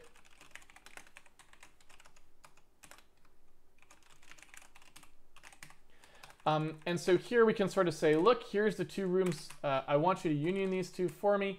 Give me back a union that we've got, and off we go. I could make this, because we know this is sort of the kind of way we use this.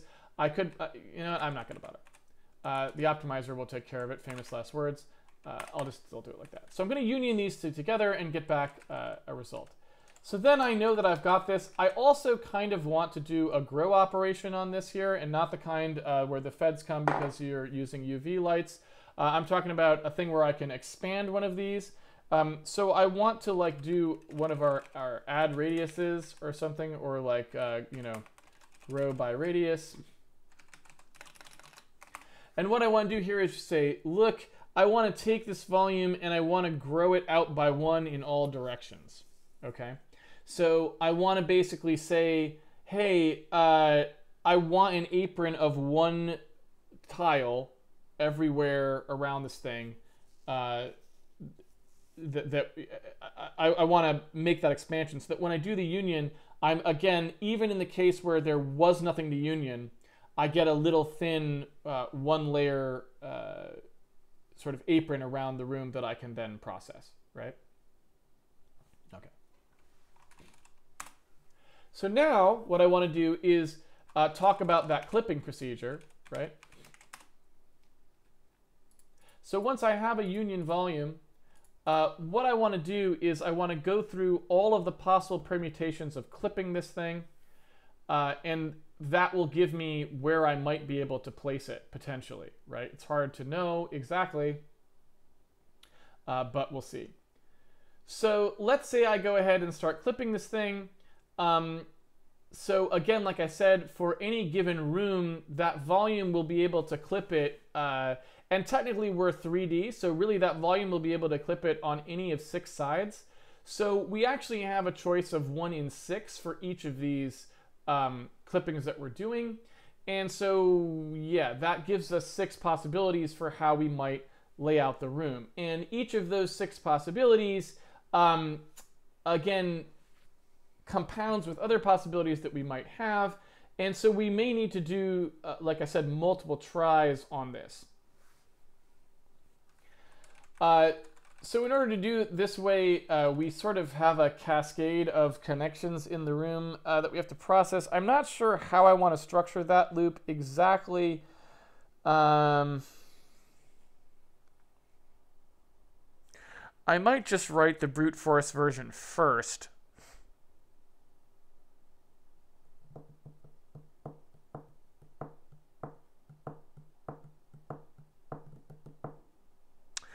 And I suppose one thing that's probably true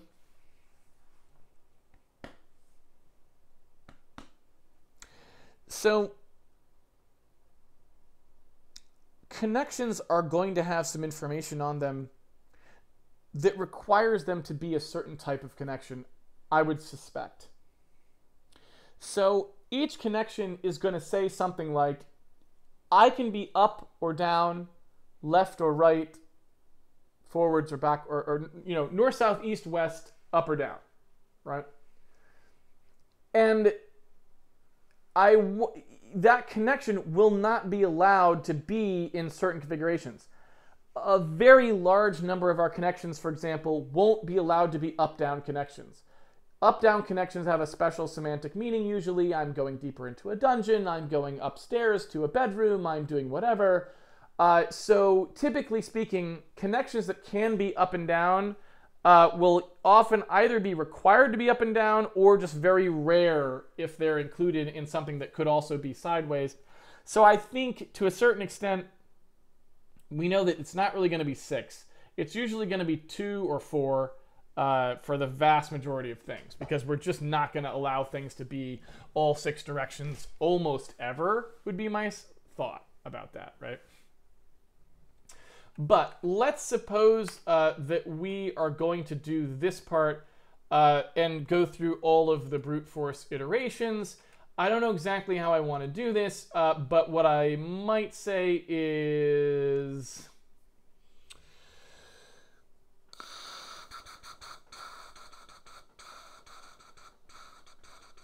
I might do a really cheesy version of this first, just real garbage.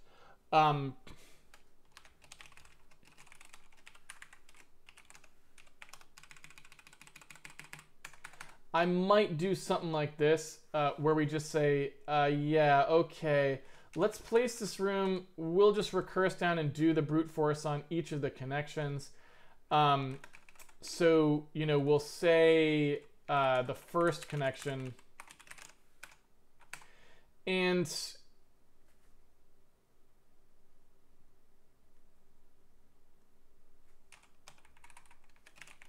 we're going to place this room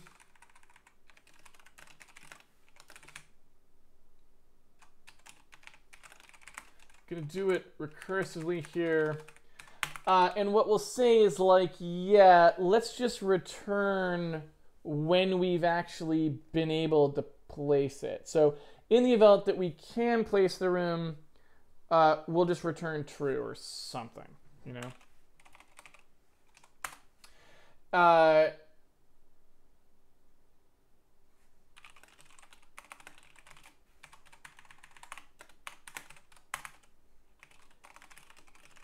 So what this boils down to is we're going to take sort of all the junk we had before.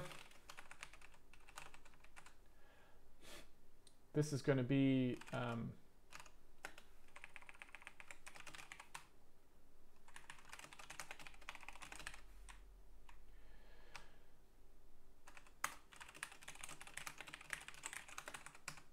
okay. So we're going to get a given connection here. And so we sort of have two possibilities. One possibility is that we are trying to place this room in this volume, and there is no more connection to process. There's no more connections to process at all, right? So if there are no more connections to process, then we just can place the room in the volume. Meaning one legal placement for the room would be the whole volume that we're given. And you know what? We're just screwing around at this point, trying to make some basic thing. That's just what we'll do, right? Now we want to do one thing beyond this, probably, because otherwise the rooms may end up being too tiny. In the simple case, like I said, when we have that apron, right, we sort of know that when we have that apron, if we only grow up by one, you know, we could... there's other stuff we could do here that would make this happen. I'm going to go ahead and say let's try it this time. If we just made like the size of a room be the size of the apron that we add to the room, that might be a cheesy way to do this at first. So I'm just going to do that instead.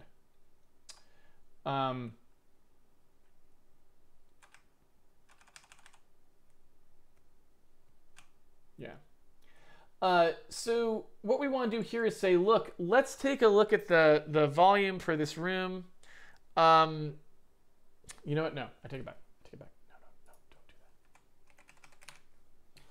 So I'm just trying to think here when we do the apron thing.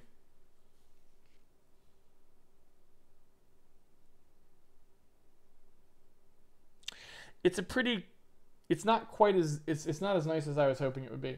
What I wanted to do is just end up with just a shape that is something we can just use.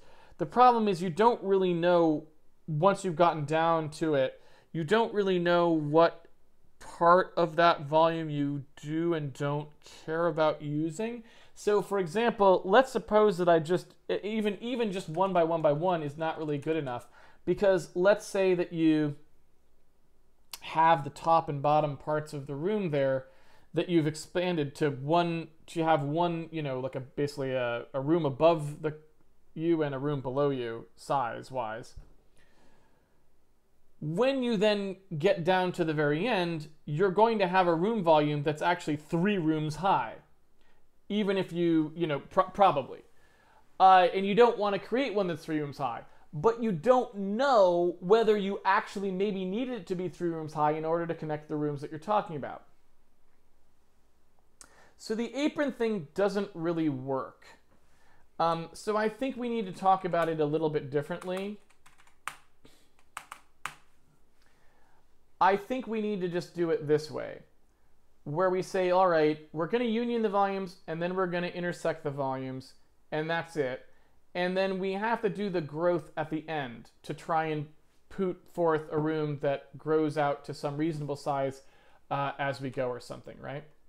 So we will go ahead and say place the room using that volume. And so then when we get to the end here, this volume very well, almost in all cases, needs to be grown somewhat because it may be 0 width, 0 height, and so on, right? And we need to account for that, right?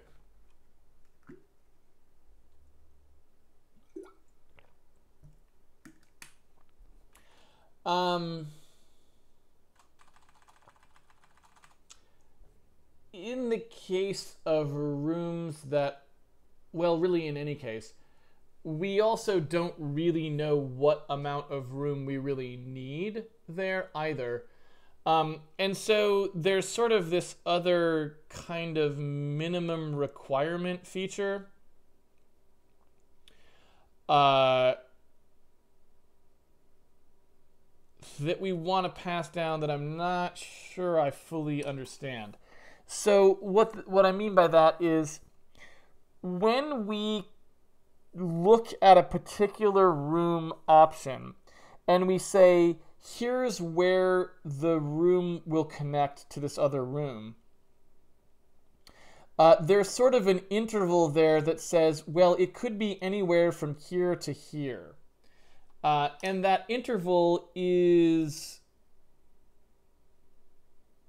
non-violable, right? So to give you a clearer picture of that, what I mean to say is when we're trying to track this piece of information and I want to lay out another rectangle that lines up in a nice way with whatever this thing is here that I'm trying to line up, then what I'm saying is when I go to place the next room, I know that I could place the next room such that anywhere that still touches this side can connect to this side. So let's say the first place I can place a door is here, and the last place I can place a door is here. Well, that means that anywhere that overlaps this interval is acceptable. So the room could be this wide, but it could be as little as that, right? So let's say I'm here, and I want, maybe there's another room here. I know that I don't have to go this far. I could only go that far, so it still would work to place the room here, and I just wouldn't grow it out into that region. So when we are clipping the room, we need to understand minimum boundaries as well as maximum boundaries, because those things are important as we go down, and I'm just not sure. It sounds like the kind of case that we really want an interval for. So we want to basically say the maximum is this, the minimum is this. So once we clip it, if it goes below the minimum, we're out of luck, right? Meaning if somebody else came along and said, well, the furthest down you can go is here, then it's like that's not a legal configuration, because it will no longer touch this side, which means that the permutation that had it connecting on this side is no longer valid.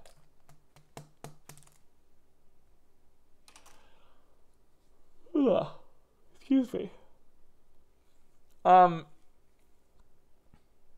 So that suggests to me that we need that sort of minimum and maximum bounding rectangle.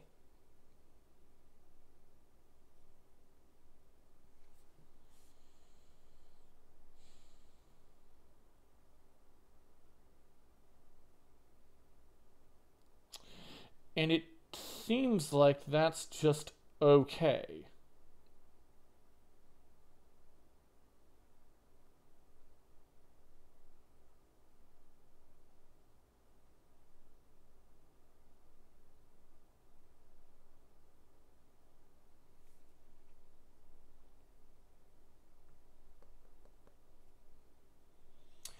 What that does sort of suggest to me, however,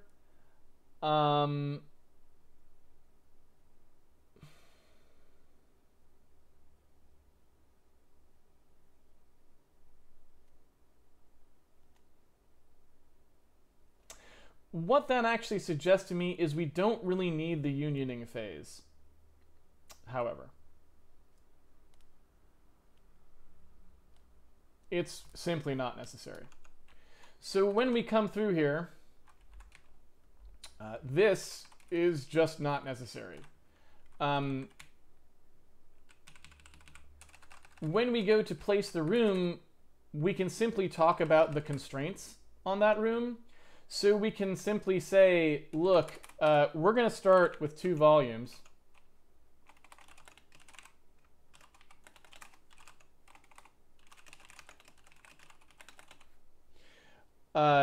And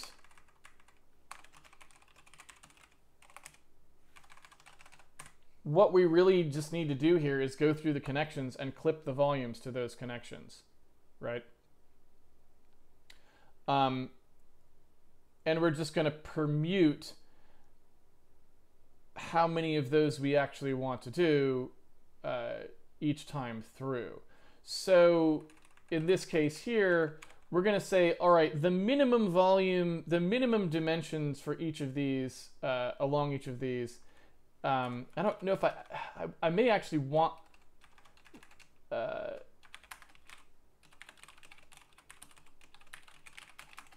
struct for this. I'm not sure, but I think that I probably do. So what we want to do is say, here's the minimum x and here's the maximum x values that we are allowed to have. And I suppose that informs my gen volume thing a little bit, actually, now that I think about it, because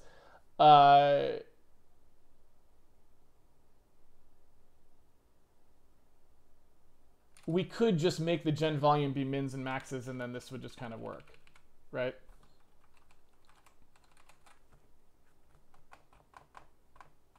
And I think we probably want to do that, because then we can make all of this be nice.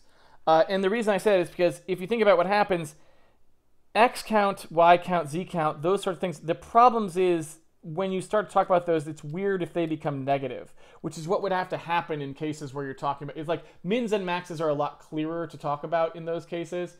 I should think. So let me just think this through a little bit more.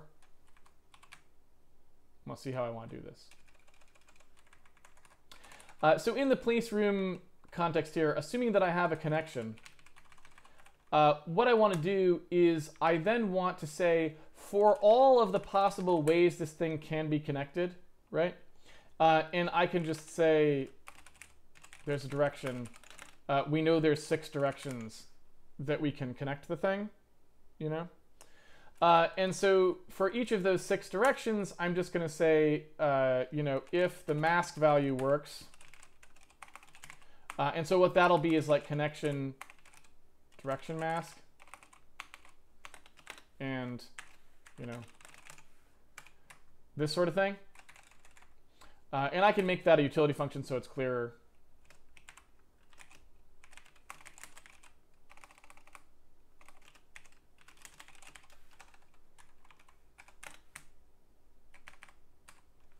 Something like that.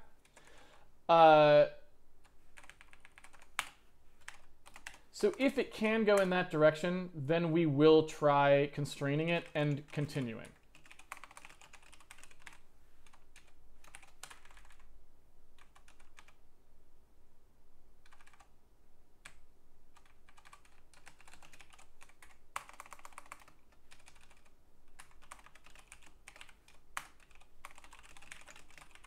And I'm just going to dereference this here.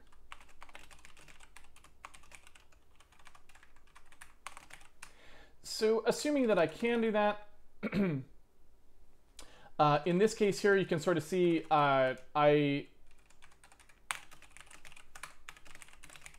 just want to look and see if it's legal to go in that direction. And if it is, then I need to do some work here. If not, then I don't.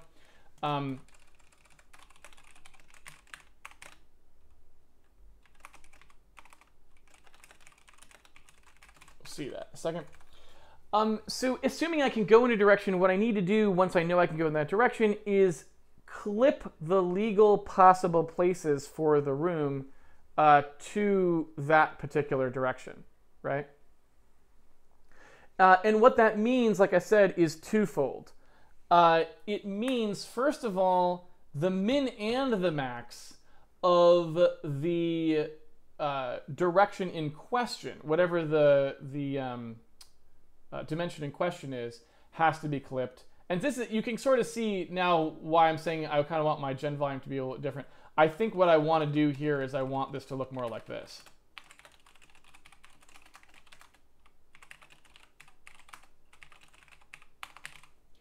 Because that way we can make this be something that just happens a little bit more automated with the mins and maxes, right?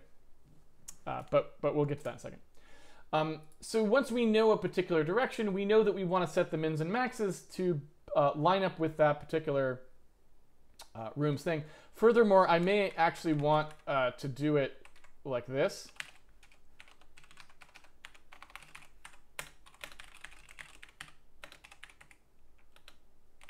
Oh, and you know what else I could do here?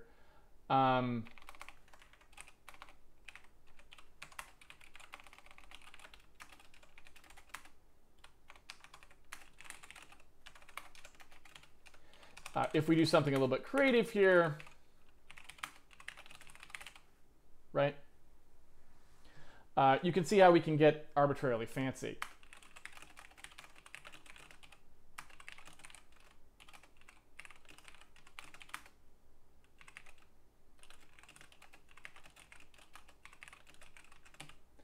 And so that allows us to have the volume be pretty expressive there. And I think we probably want it to look more like that and less like the count XY thing.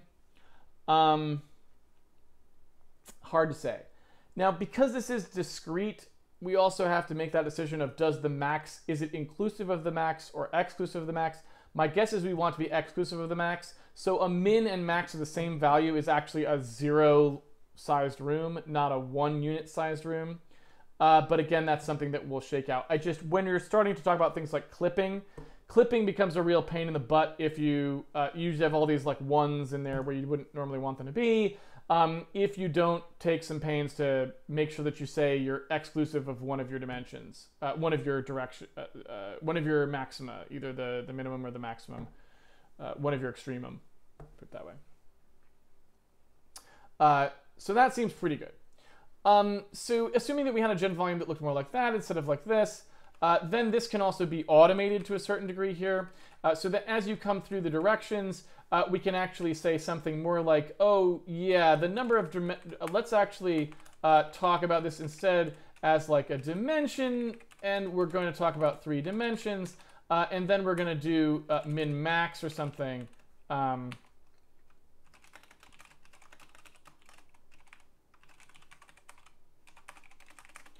So we may be able to automate this a little bit better, right?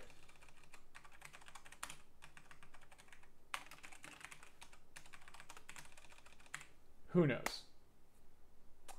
But anyway, regardless of how we do that, the process is still the same. What I want to do here is say that the volume in which the room can now exist, again, needs to be clipped further. So what I want to do is say, all right, once we know what this is, we know for the room that we're talking about, which is to say the room, I shouldn't say the room we're talking about, not the room we're placing, but the room whose connection we care about. We know that if that room is currently present, that we have to clip to it, right? So what we want to do here is look and see, we want to do this exact process that we were doing before, where we get the other room that exists there. So I'm going to come through here and say gen room, other room. Keep this moving. Get other room, connection. So I know I'm this room. I want to know what the other room is. So I'm going to get that other room. If the other room generation index equals the generation index that we're on, which actually, since we mark ourselves as we come through here, right here, it's just to say the same generation index, meaning I just want to know that the other room is the same generation index as me. That means it's been placed. If it hasn't been placed, I don't care about this connection because it's just not a room that we even know where it is yet. So we don't really have to worry about it. In some sense, maybe a forward-looking algorithm would think about whether or not it has extra rooms it has to place and maybe do something with them there, but we're not going to go down that route yet.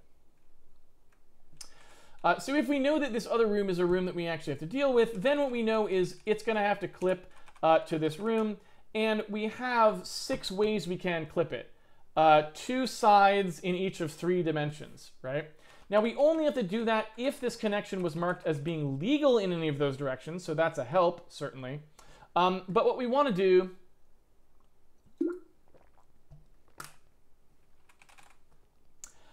is once we get down here and know that we do want to clip, we need to clip that portion of it. So let's say that we're talking about the 0 dimension, which is x, and we're talking about the 0 side, which is min, right? That's what I wrote down here, right? This is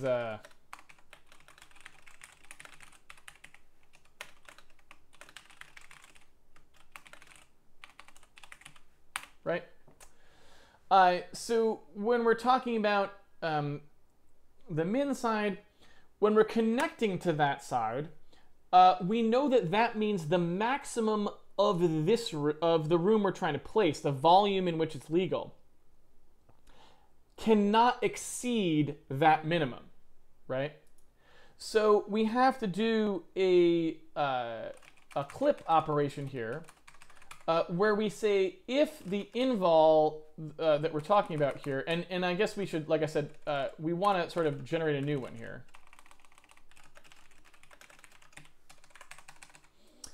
If the new volume's maximum in the dimension we're talking about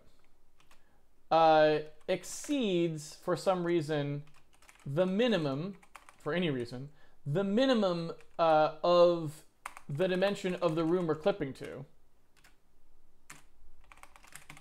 right? So the thing we're placing, it's got to stop at that minimum. So let's just clip it, like so. And now we know that volume is done, right? It's been clipped.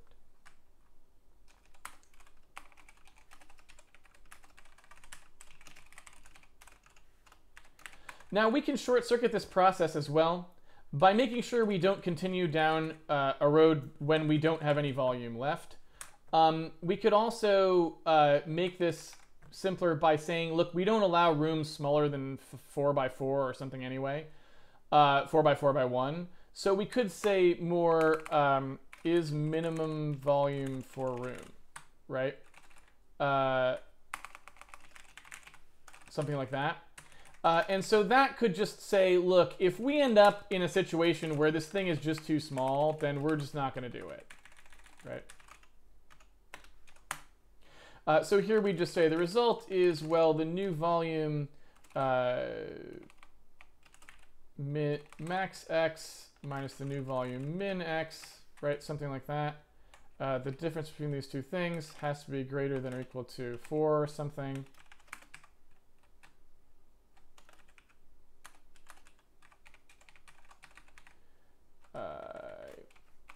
Another one of those, just for attractiveness.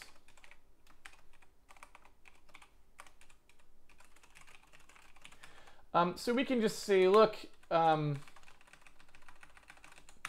if it's not at least 1 high and 4 by 4 wide, then it's just not, you know, a room we are going to allow,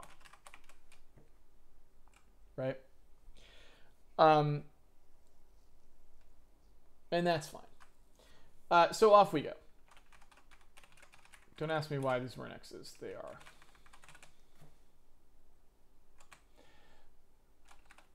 So now we look through, okay, we clip the room to it, and then we also need to make sure that the room understands that the opposite thing is also true.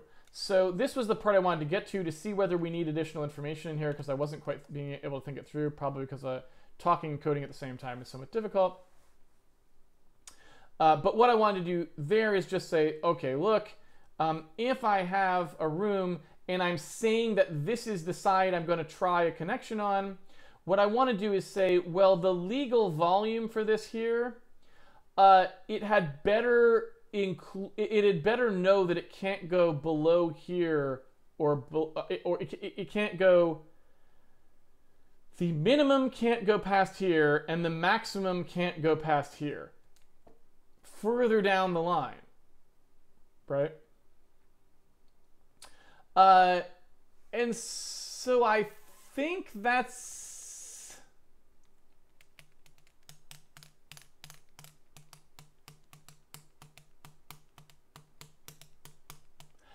Like I said, I think that just requires an interval.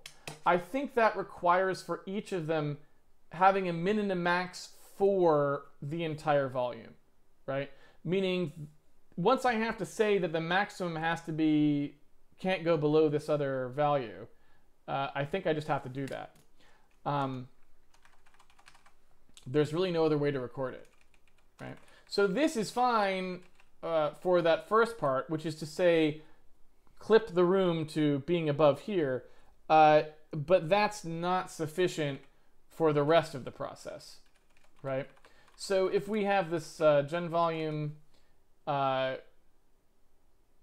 we need to effectively pass 2 of these.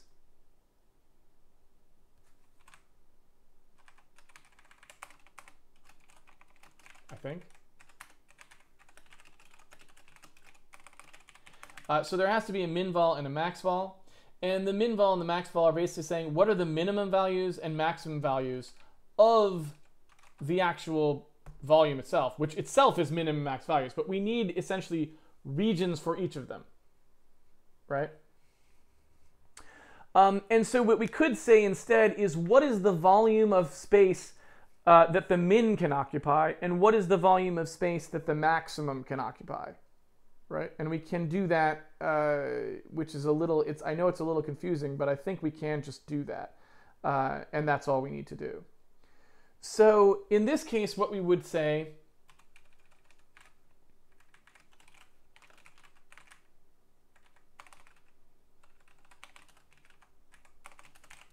and we have to be careful about how we name these because, again, we have to actually think it through what we actually mean by them. But assuming we say that the minimum volume is where we want the minimum to go and the maximum volume is where we want the maximum to go, I think we can just say it that way, and that's fine. So meaning the maximum value we end up using has to go in between min and max of the max volume, right?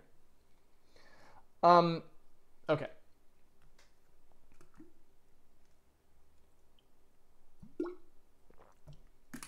So then what we need to do is we need to do this on both of them.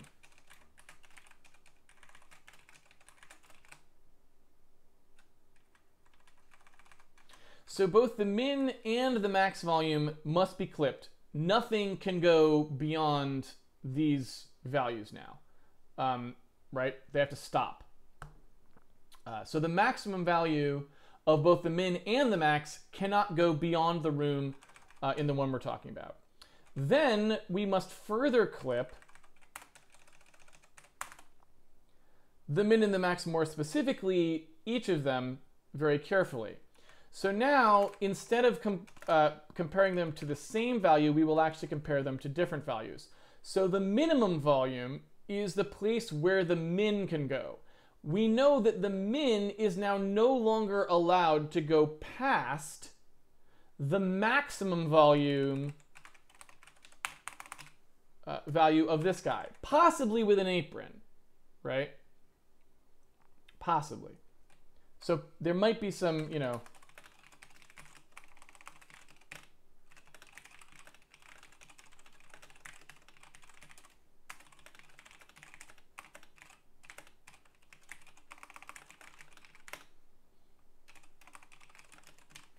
so we probably need to leave space for walls, right, is I guess what I'm saying. And so we can, in fact, you know, we can just do it, you know, there's sort of like a interior apron, I guess you would say. And we could just say, look, you can't, any connection has to be at least 2 in from the outside or something, right?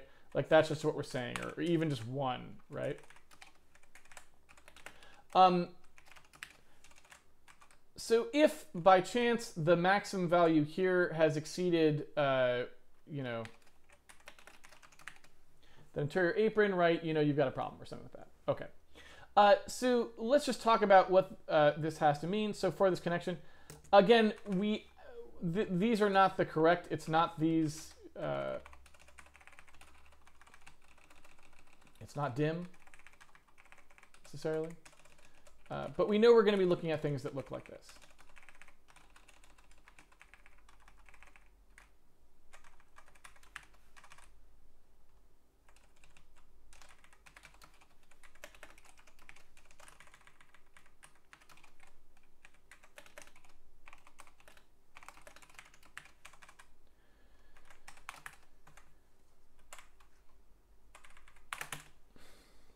So what you can see here is, right, I would just be setting up something that says the minimum value cannot go past the place where I would have been able to make a connection, and the maximum value cannot underflow the place where I would have been able to make a connection. And I can, if I want to, be a little bit more specific about how this is going, right? So when we talk about the sidedness here, again, that's actually something that we have to obey because these will go the opposite way. We will do the opposite of these two things based on the side, right? So I'm really going to need to talk about dim brackets. Like the sense of this operation has to switch depending on which side we're talking about. And I don't know if I'll be able to quite drive that entirely based off of the index or not, but yeah, it's a little bit nasty. But that's what I have to do, right? And then when I come down here, I'm going to have to do this for the other dimensions, the one that we didn't do this operation on, right? So this operation is done on the actual dimension. This one is effectively done on the other dimensions, right? Is what we're going to do here. And so essentially there's like an other dim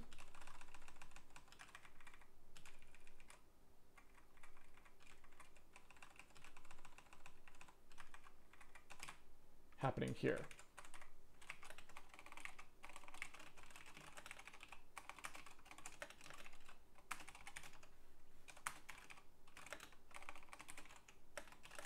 So we don't do it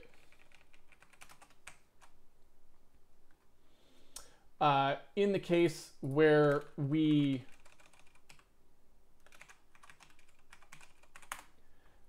are the dimension that we're trying to do the connection on. And the reason for that is because that one actually gets clipped.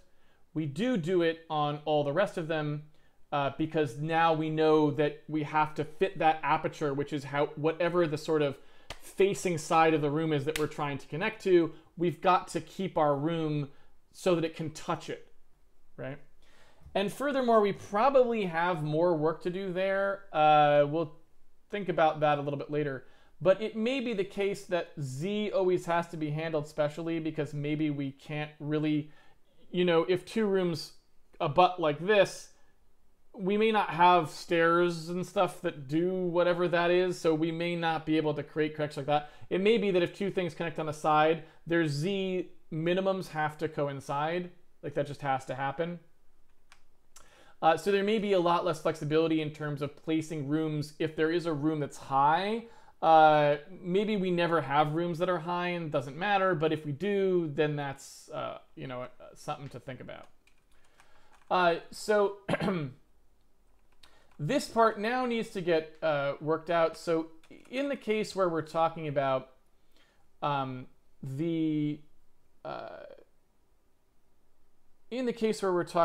minimum side of something, then we know that this is the value that we're using. But if we're talking about the maximum side, then we have to do the opposite clip. So really what we're talking about here is two different ways of doing this check.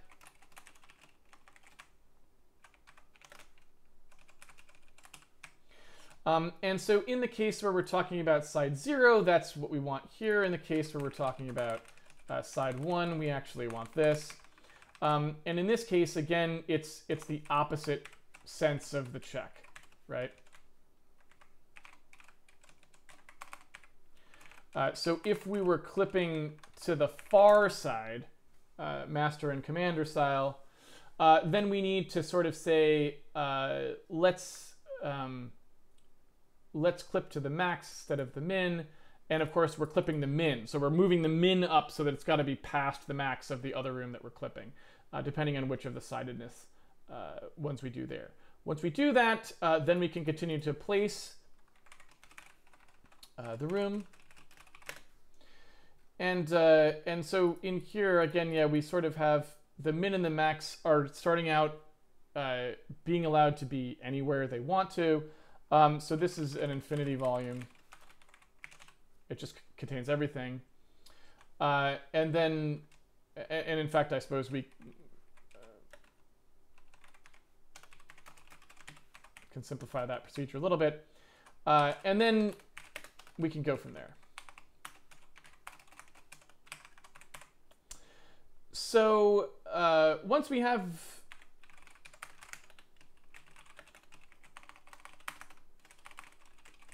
one of these working, we can just say, all right, the min x and the min y and the min z, all of those will just be equal to x32, s32 min, and all of these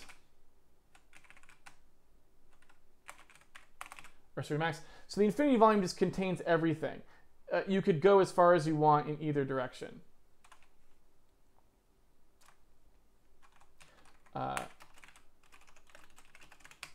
And then we can do that clip volume there.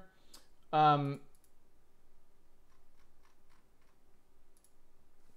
I'm not sure exactly how we want to do that.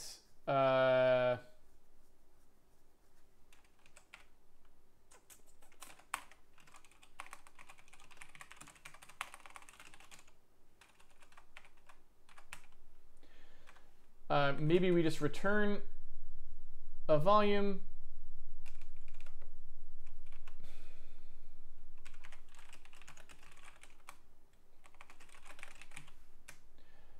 I'm not sure. Nah, I don't think we want to do that. I'm going to leave it as place room for now.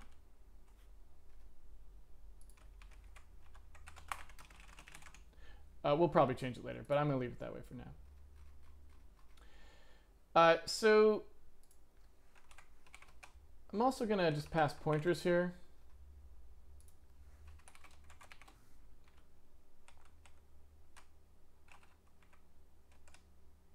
This keeps going behind my head. Why don't I just go over here? Okay. And so when I pass down those two sort of room interval areas that sort of figure out where I can go, I assume all this stuff, you know, we're gonna have to debug that and make sure that it actually works. But then once I'm done with that, then we can know that we've got the completely clipped thing, and off we go.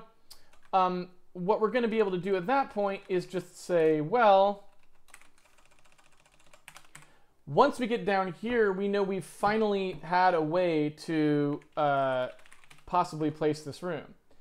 So what we can now do is say, and doing this clip here, this is a little bit hard. What we want to be able to do is say, if we were to create a volume from the min and max, what would it end up being? So we need to basically say, like, something in here that's of the form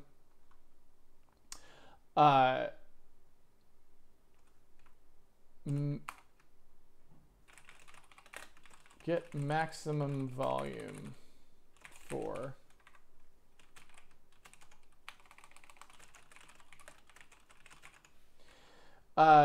and so when we go to do the room placement thing, what we're going to do is say, look, for this test volume here, this is the maximum volume you can have so far, given what we've got, and we'll go from there.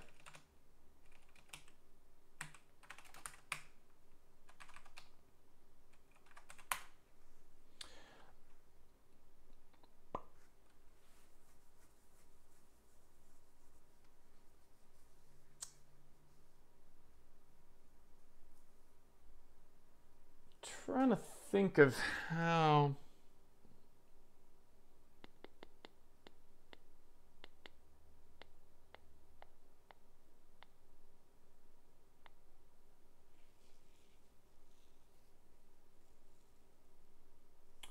we're going to play with this a little bit.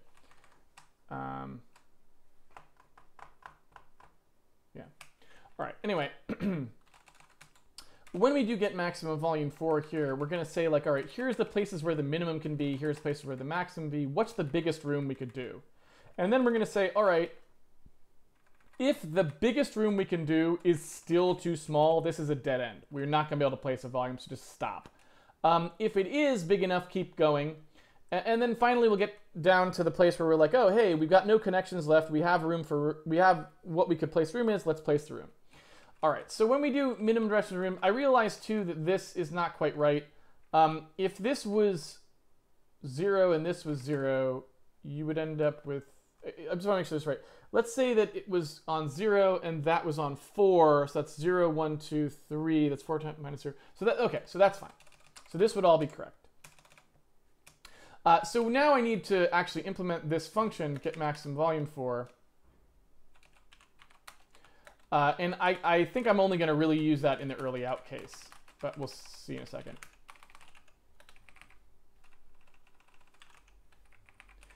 So if I know the min can go anywhere in the min and the max can go anywhere in the max, then making the biggest volume is actually really easy. It's really easy because that means that, well, I just want to pick the most minimum and the most maximum, and that will be the biggest volume, right? So the min x should come from the min x, the min y from the min y, and the min z from the min z. And the same is true of the max. I just take the maximum, from the max volume, and there we go. And that's the biggest volume that I could have, right? And if that volume, the biggest possible volume that I could possibly have, if that is not big enough to make a room, we know we failed. If it is, we know we can place a room there, right? Now the problem is we don't want to go placing a room in the entire volume. Why? Because that volume may be the whole entire space, right? Let's say we're talking about the first room. Well, there's nothing to clip. So the first room will be the whole space. The second room will be half the whole space because the only place that we can't use is the place that like one side of the other room clipped, right? So we place a giant room, right? And we don't want to do that. We want to place rooms that are only as big as reasonably necessary for what that room is supposed to do. So we'll probably have some information coming from the room spec a little later on that lets us know how big this room wants to be in general. We'll use that. For now, what we want to do is say, look, place a room in the maximum volume. If the maximum volume is too big, let's shrink it down, right? So that's sort of what we want to do. All right. But it's not as easy as it sounds because we know that the min and the max volumes have to exist inside an interval. So we can't just change them arbitrarily. What we want to do here is we want to go through those intervals and say, okay, we know the min can be between here and here. We know the max can be between here and here. So as long as we're picking legal values in there, let's figure out what we can actually use. And so like I said, it gets a little bit harder then because what we want to do is shrink the min and the max down to a size that's reasonable without allowing either of them to go past where they would ordinarily be, where their sort of boundaries would prevent them from going. And so we don't really know offhand what the right way to select that value is, but we can sort of start to figure it out, right?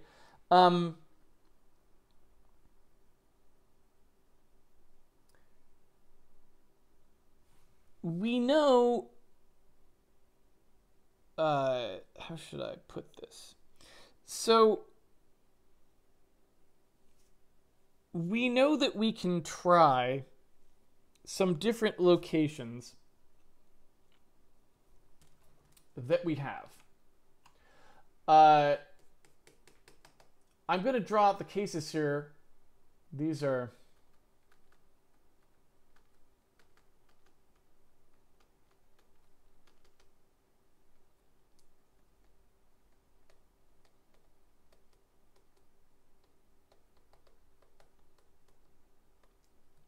So let's suppose that we have min and max intervals that say where our min and max values can be.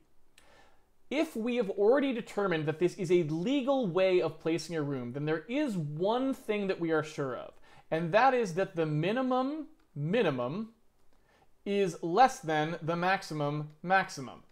Why? Because if it wasn't, there would be no volume in this volume at all.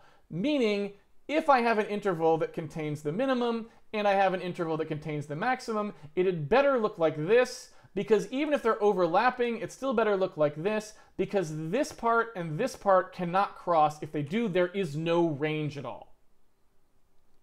So I know that I'm fundamentally looking at either something that looks like this, something that looks like this, or something that looks like this, where they're just coincident, right? So, in the case where these things are coincident, then it's pretty simple. Any answer is okay, right? I can pick the center, I can pick the side, I can pick this side, doesn't matter. Any answer is okay. If I just want to make a smaller thing inside that interval, I'm done, right? But in these other cases, it's a little bit harder. Why is it a little bit harder? Well, because when I go to pick the length of this thing, if the length of this thing, looks like that, that's how big I want it to be, well, that is not a legal place to put it, but that is, right? So we have to pay more attention to where we place the thing that we're trying to place in order to make sure that when we restrict its length, right, we don't restrict its length in a way that makes it impossible for it to actually still satisfy its constraints. Okay? So let's think about how that's going to happen. What's going to happen here is we're going to be passing in essentially a max size. Okay? And that max size is going to be the size of the thing that we're trying to put in here. Now, we can detect these cases by looking to see whether or not there are gaps in between these things, right? And what we can do is we can have different strategies for how we want to align them. So, for example, one way we could do this that would be pretty cheesy but would work, and maybe isn't exactly how we would want to do it, but I don't know, maybe it is, who's to say, is we could just use a min preference. So what we do is we'd say, all right, place it here to start with, check to see whether the maximum still falls within the region. If it doesn't, then just move it as far as would be necessary to make it do so. Right?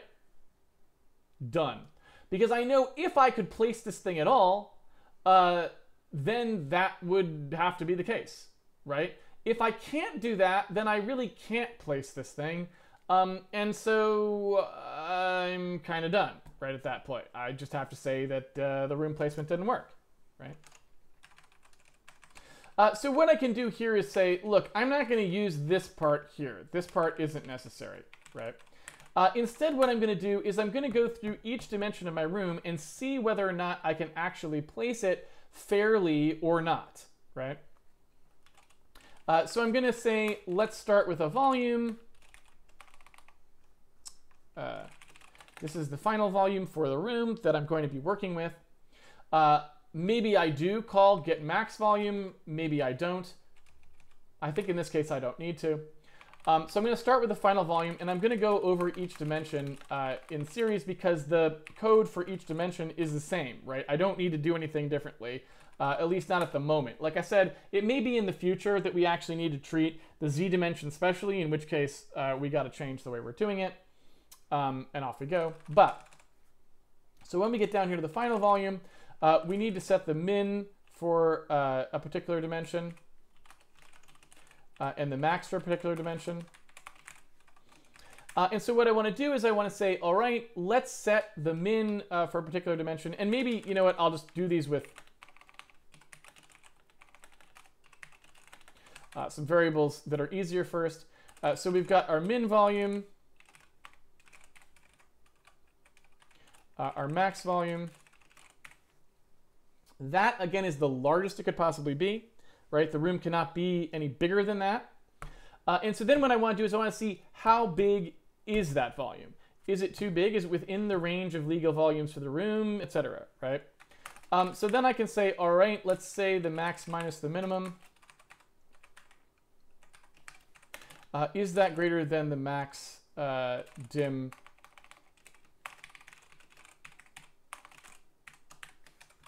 that I want?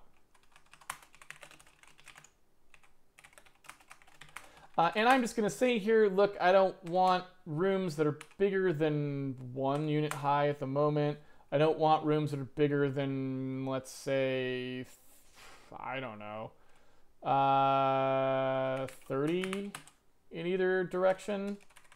maybe 60 and 30 because we tend to be wider this way. Probably not quite that, but you know, something like that. So as we could do like, hey, since it's probably a 16 by 9 display, maybe I want things that aren't any more than 3 of that in any direction. I don't know, but something like this.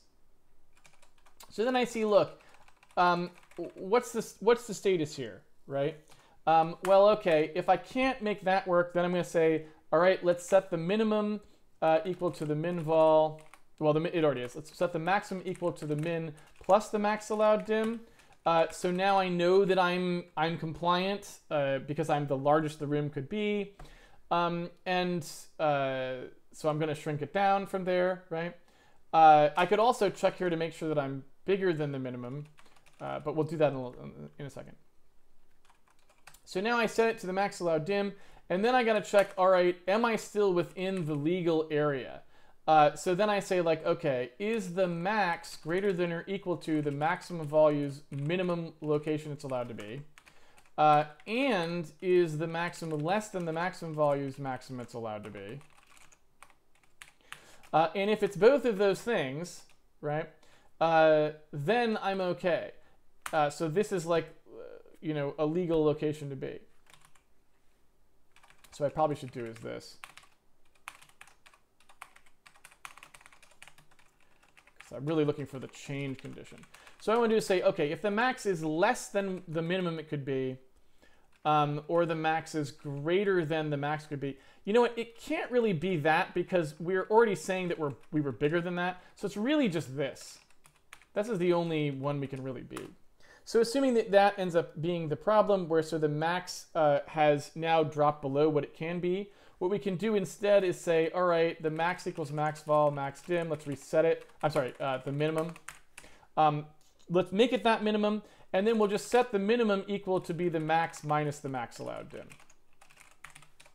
Then we'll say, all right, if the minimum is now greater than or equal to whatever the we said its range could be, this is illegal.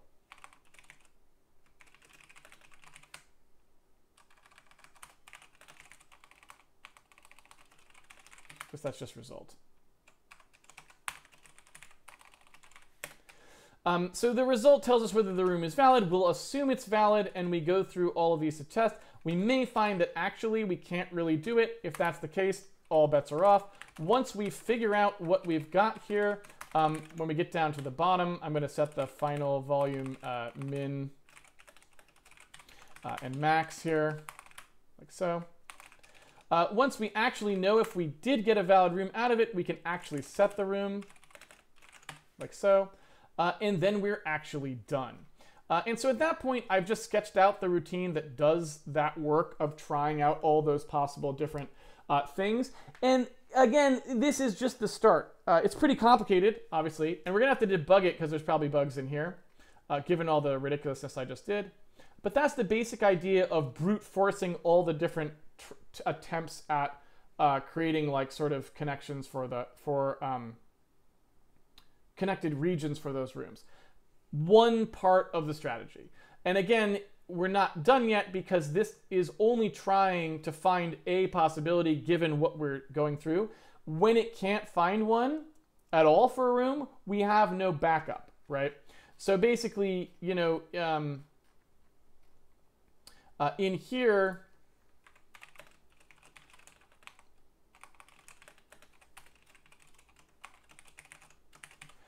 this will fire because we will create a topology and the order in which it happens to lay them out won't work, and then it will fail, right?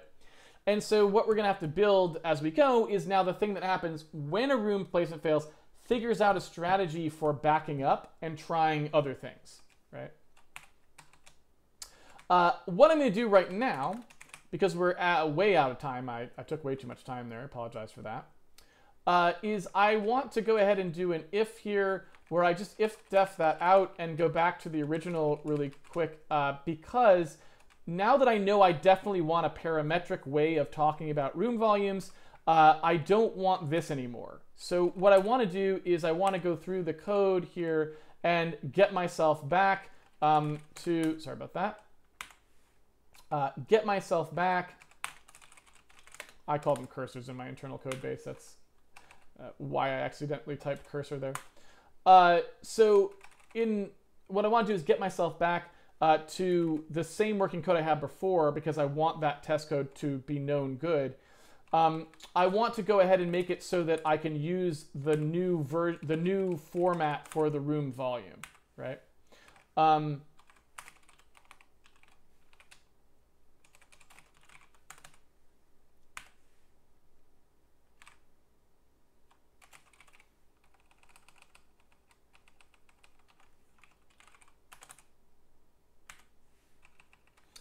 And it looks like we don't have mins and maxes for these. Yeah. So we have S32 max. We don't have S32 min, but we know what it is, right?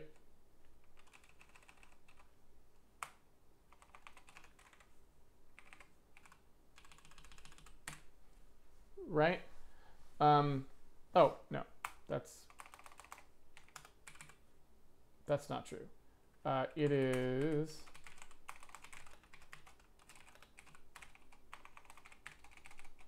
It's actually that, right? It's going to be the maximum value. I mean, it's the max plus 1, right? So it would roll. So this is, you got all the way up to the point where you would have rolled the value, right? And so then the minimum is that rollover. So I'm pretty sure that's correct. I hope that it interprets that value correctly and doesn't sign extend it. But I don't know if it will or not. So we'll have to double check that that actually produces a very large negative number the way I wanted it to, and not the other way around. But that's sort of a separate issue. All right, we keep going here. Okay. So yeah, here we just have min x, min y, min z, and here we're going to have max x. And to do that, really, we just have to do tile x plus, tile y plus, right? Tile z plus 1.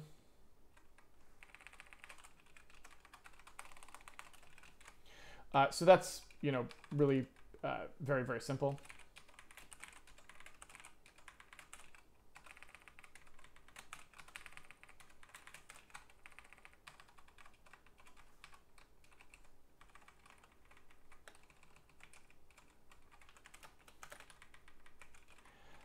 And we can make fancier versions of this. Oops. As we go.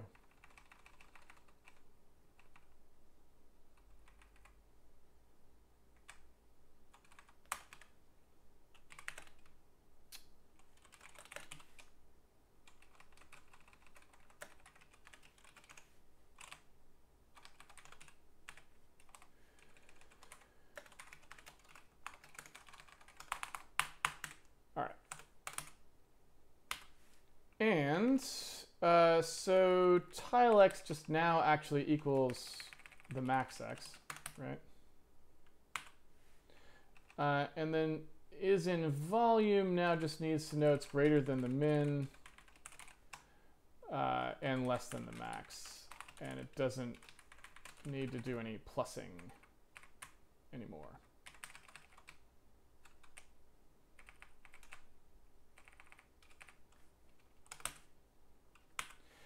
And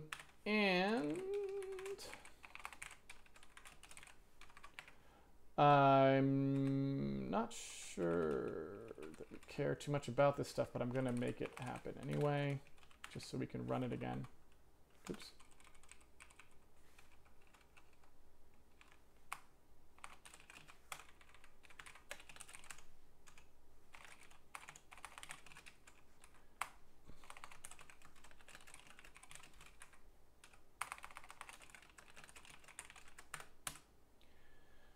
And so now what I want to do is, before I end for the day, is I just want to make sure that we can still use that version and produce actual, the same sort of stuff we were producing before, right? That's all I was trying to do there. And so just making sure that still works. Looks like it does. So I think we're good there, hopefully. And now we'll go to brief Q&A.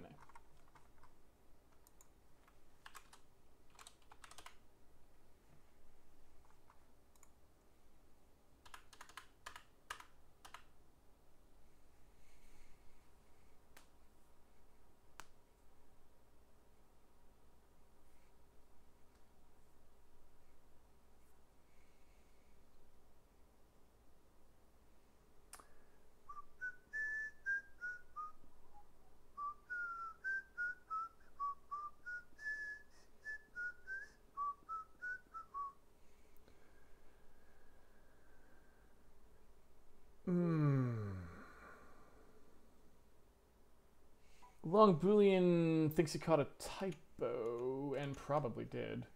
Because I typed in that stuff pretty fast. He thought it was around line 180.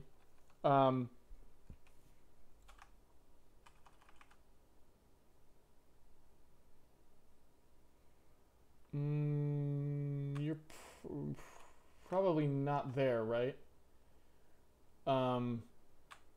You're probably talking about like here or something.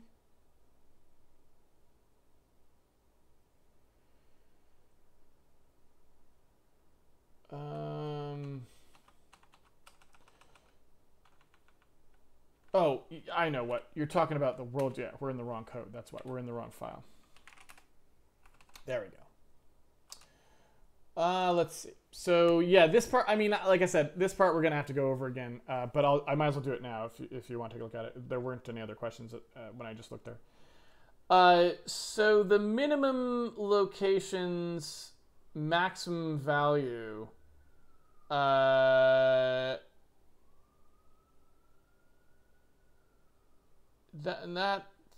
looks right.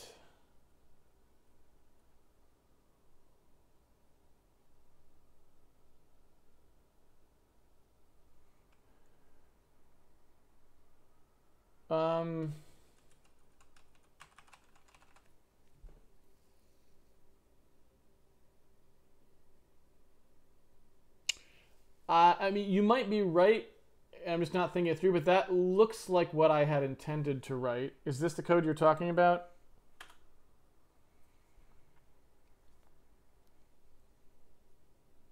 Did I miss one or something?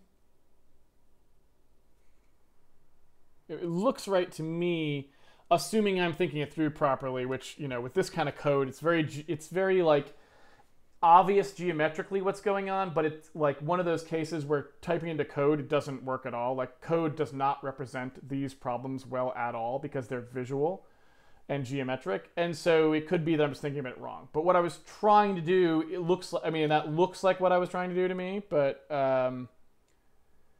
when we actually go to debug it, we'll find out, right? You might also have been thinking about this code.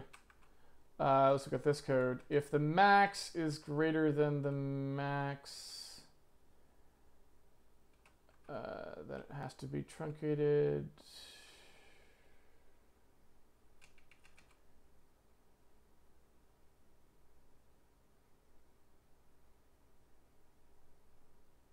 This needs the minimum, though, as well.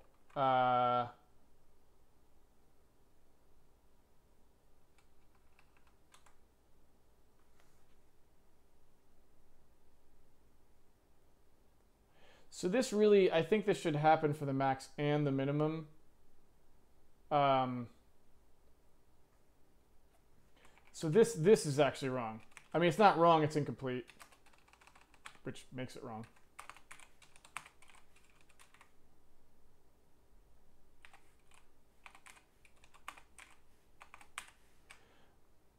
Am I right about that? So both volumes have to be clipped, and they have to be clipped to both the min and the max, right?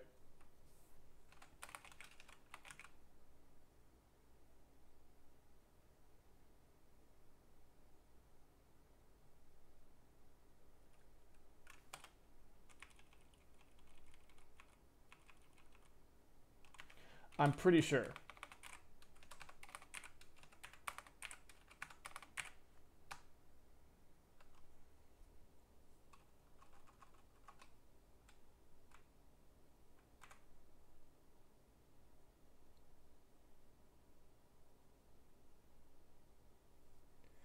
Yeah.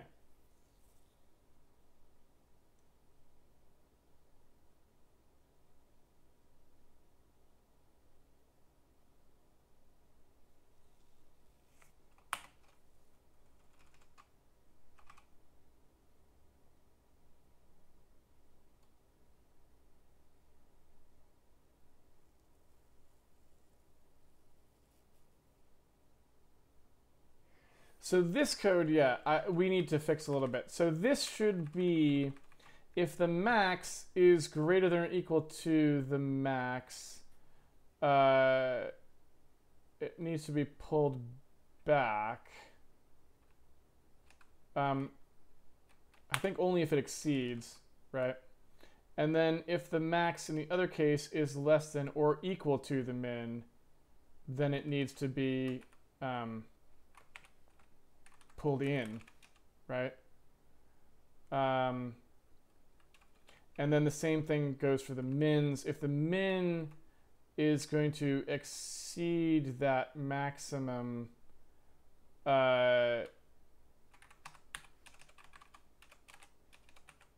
it's got to do that,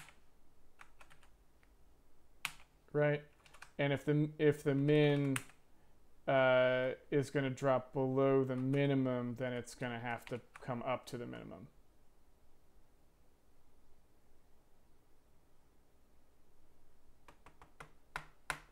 So I think that's, but we'll debug that tomorrow. I mean, we'll step through that with a fine-tooth comb tomorrow.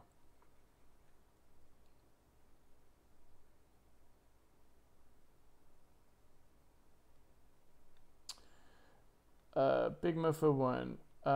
Why didn't you place important rooms randomly, then generate rooms to join them? This seems more efficient than generating all the rooms up front before placing them. We can do that, right? But at first, I don't think we really want to, because that's suggesting that the most important thing is making the layout algorithm easy, not the most important thing is having the gameplay determined by a room placement, a room series that is good for gameplay, right? So I guess the pat answer to that question is, why isn't every room important? Why are you making the player walk through unimportant rooms, right? So if we have to generate connective tissue, we will, but I would like to avoid generating connective tissue unless it's necessary.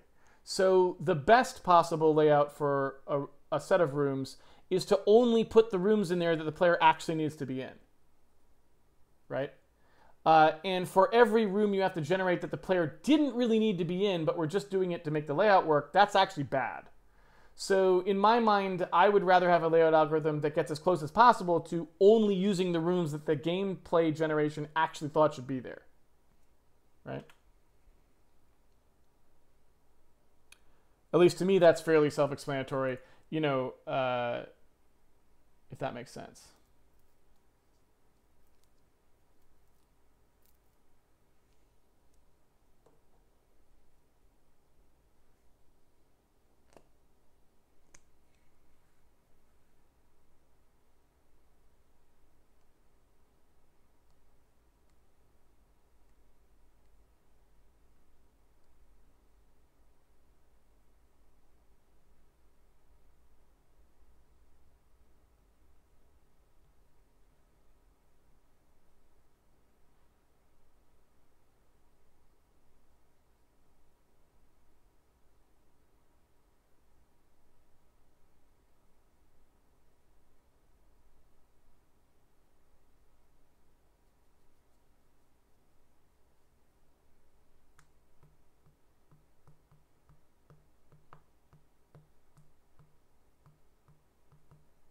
Looks like we are good on questions, yeah?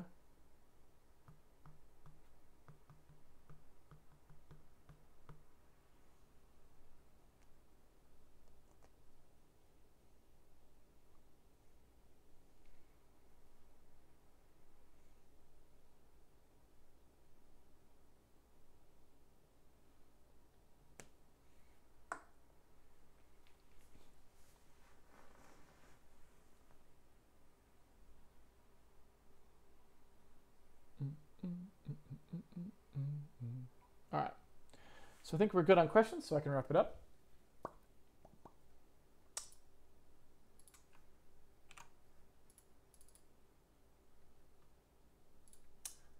All right. Thanks everyone for joining me for an episode of Handmade Hero. It's been a pleasure coding with you as always. If you want to follow along with series at home, you can always pre-order the game on handmadehero.org, and of course it comes with the source code, so you can do your own experimentation on it and so on. Maybe you over tonight, before I do it tomorrow, will want to run and debug the first steps of the room layout solver. Certainly would be good practice, and you know that all the code is kind of sketched out there.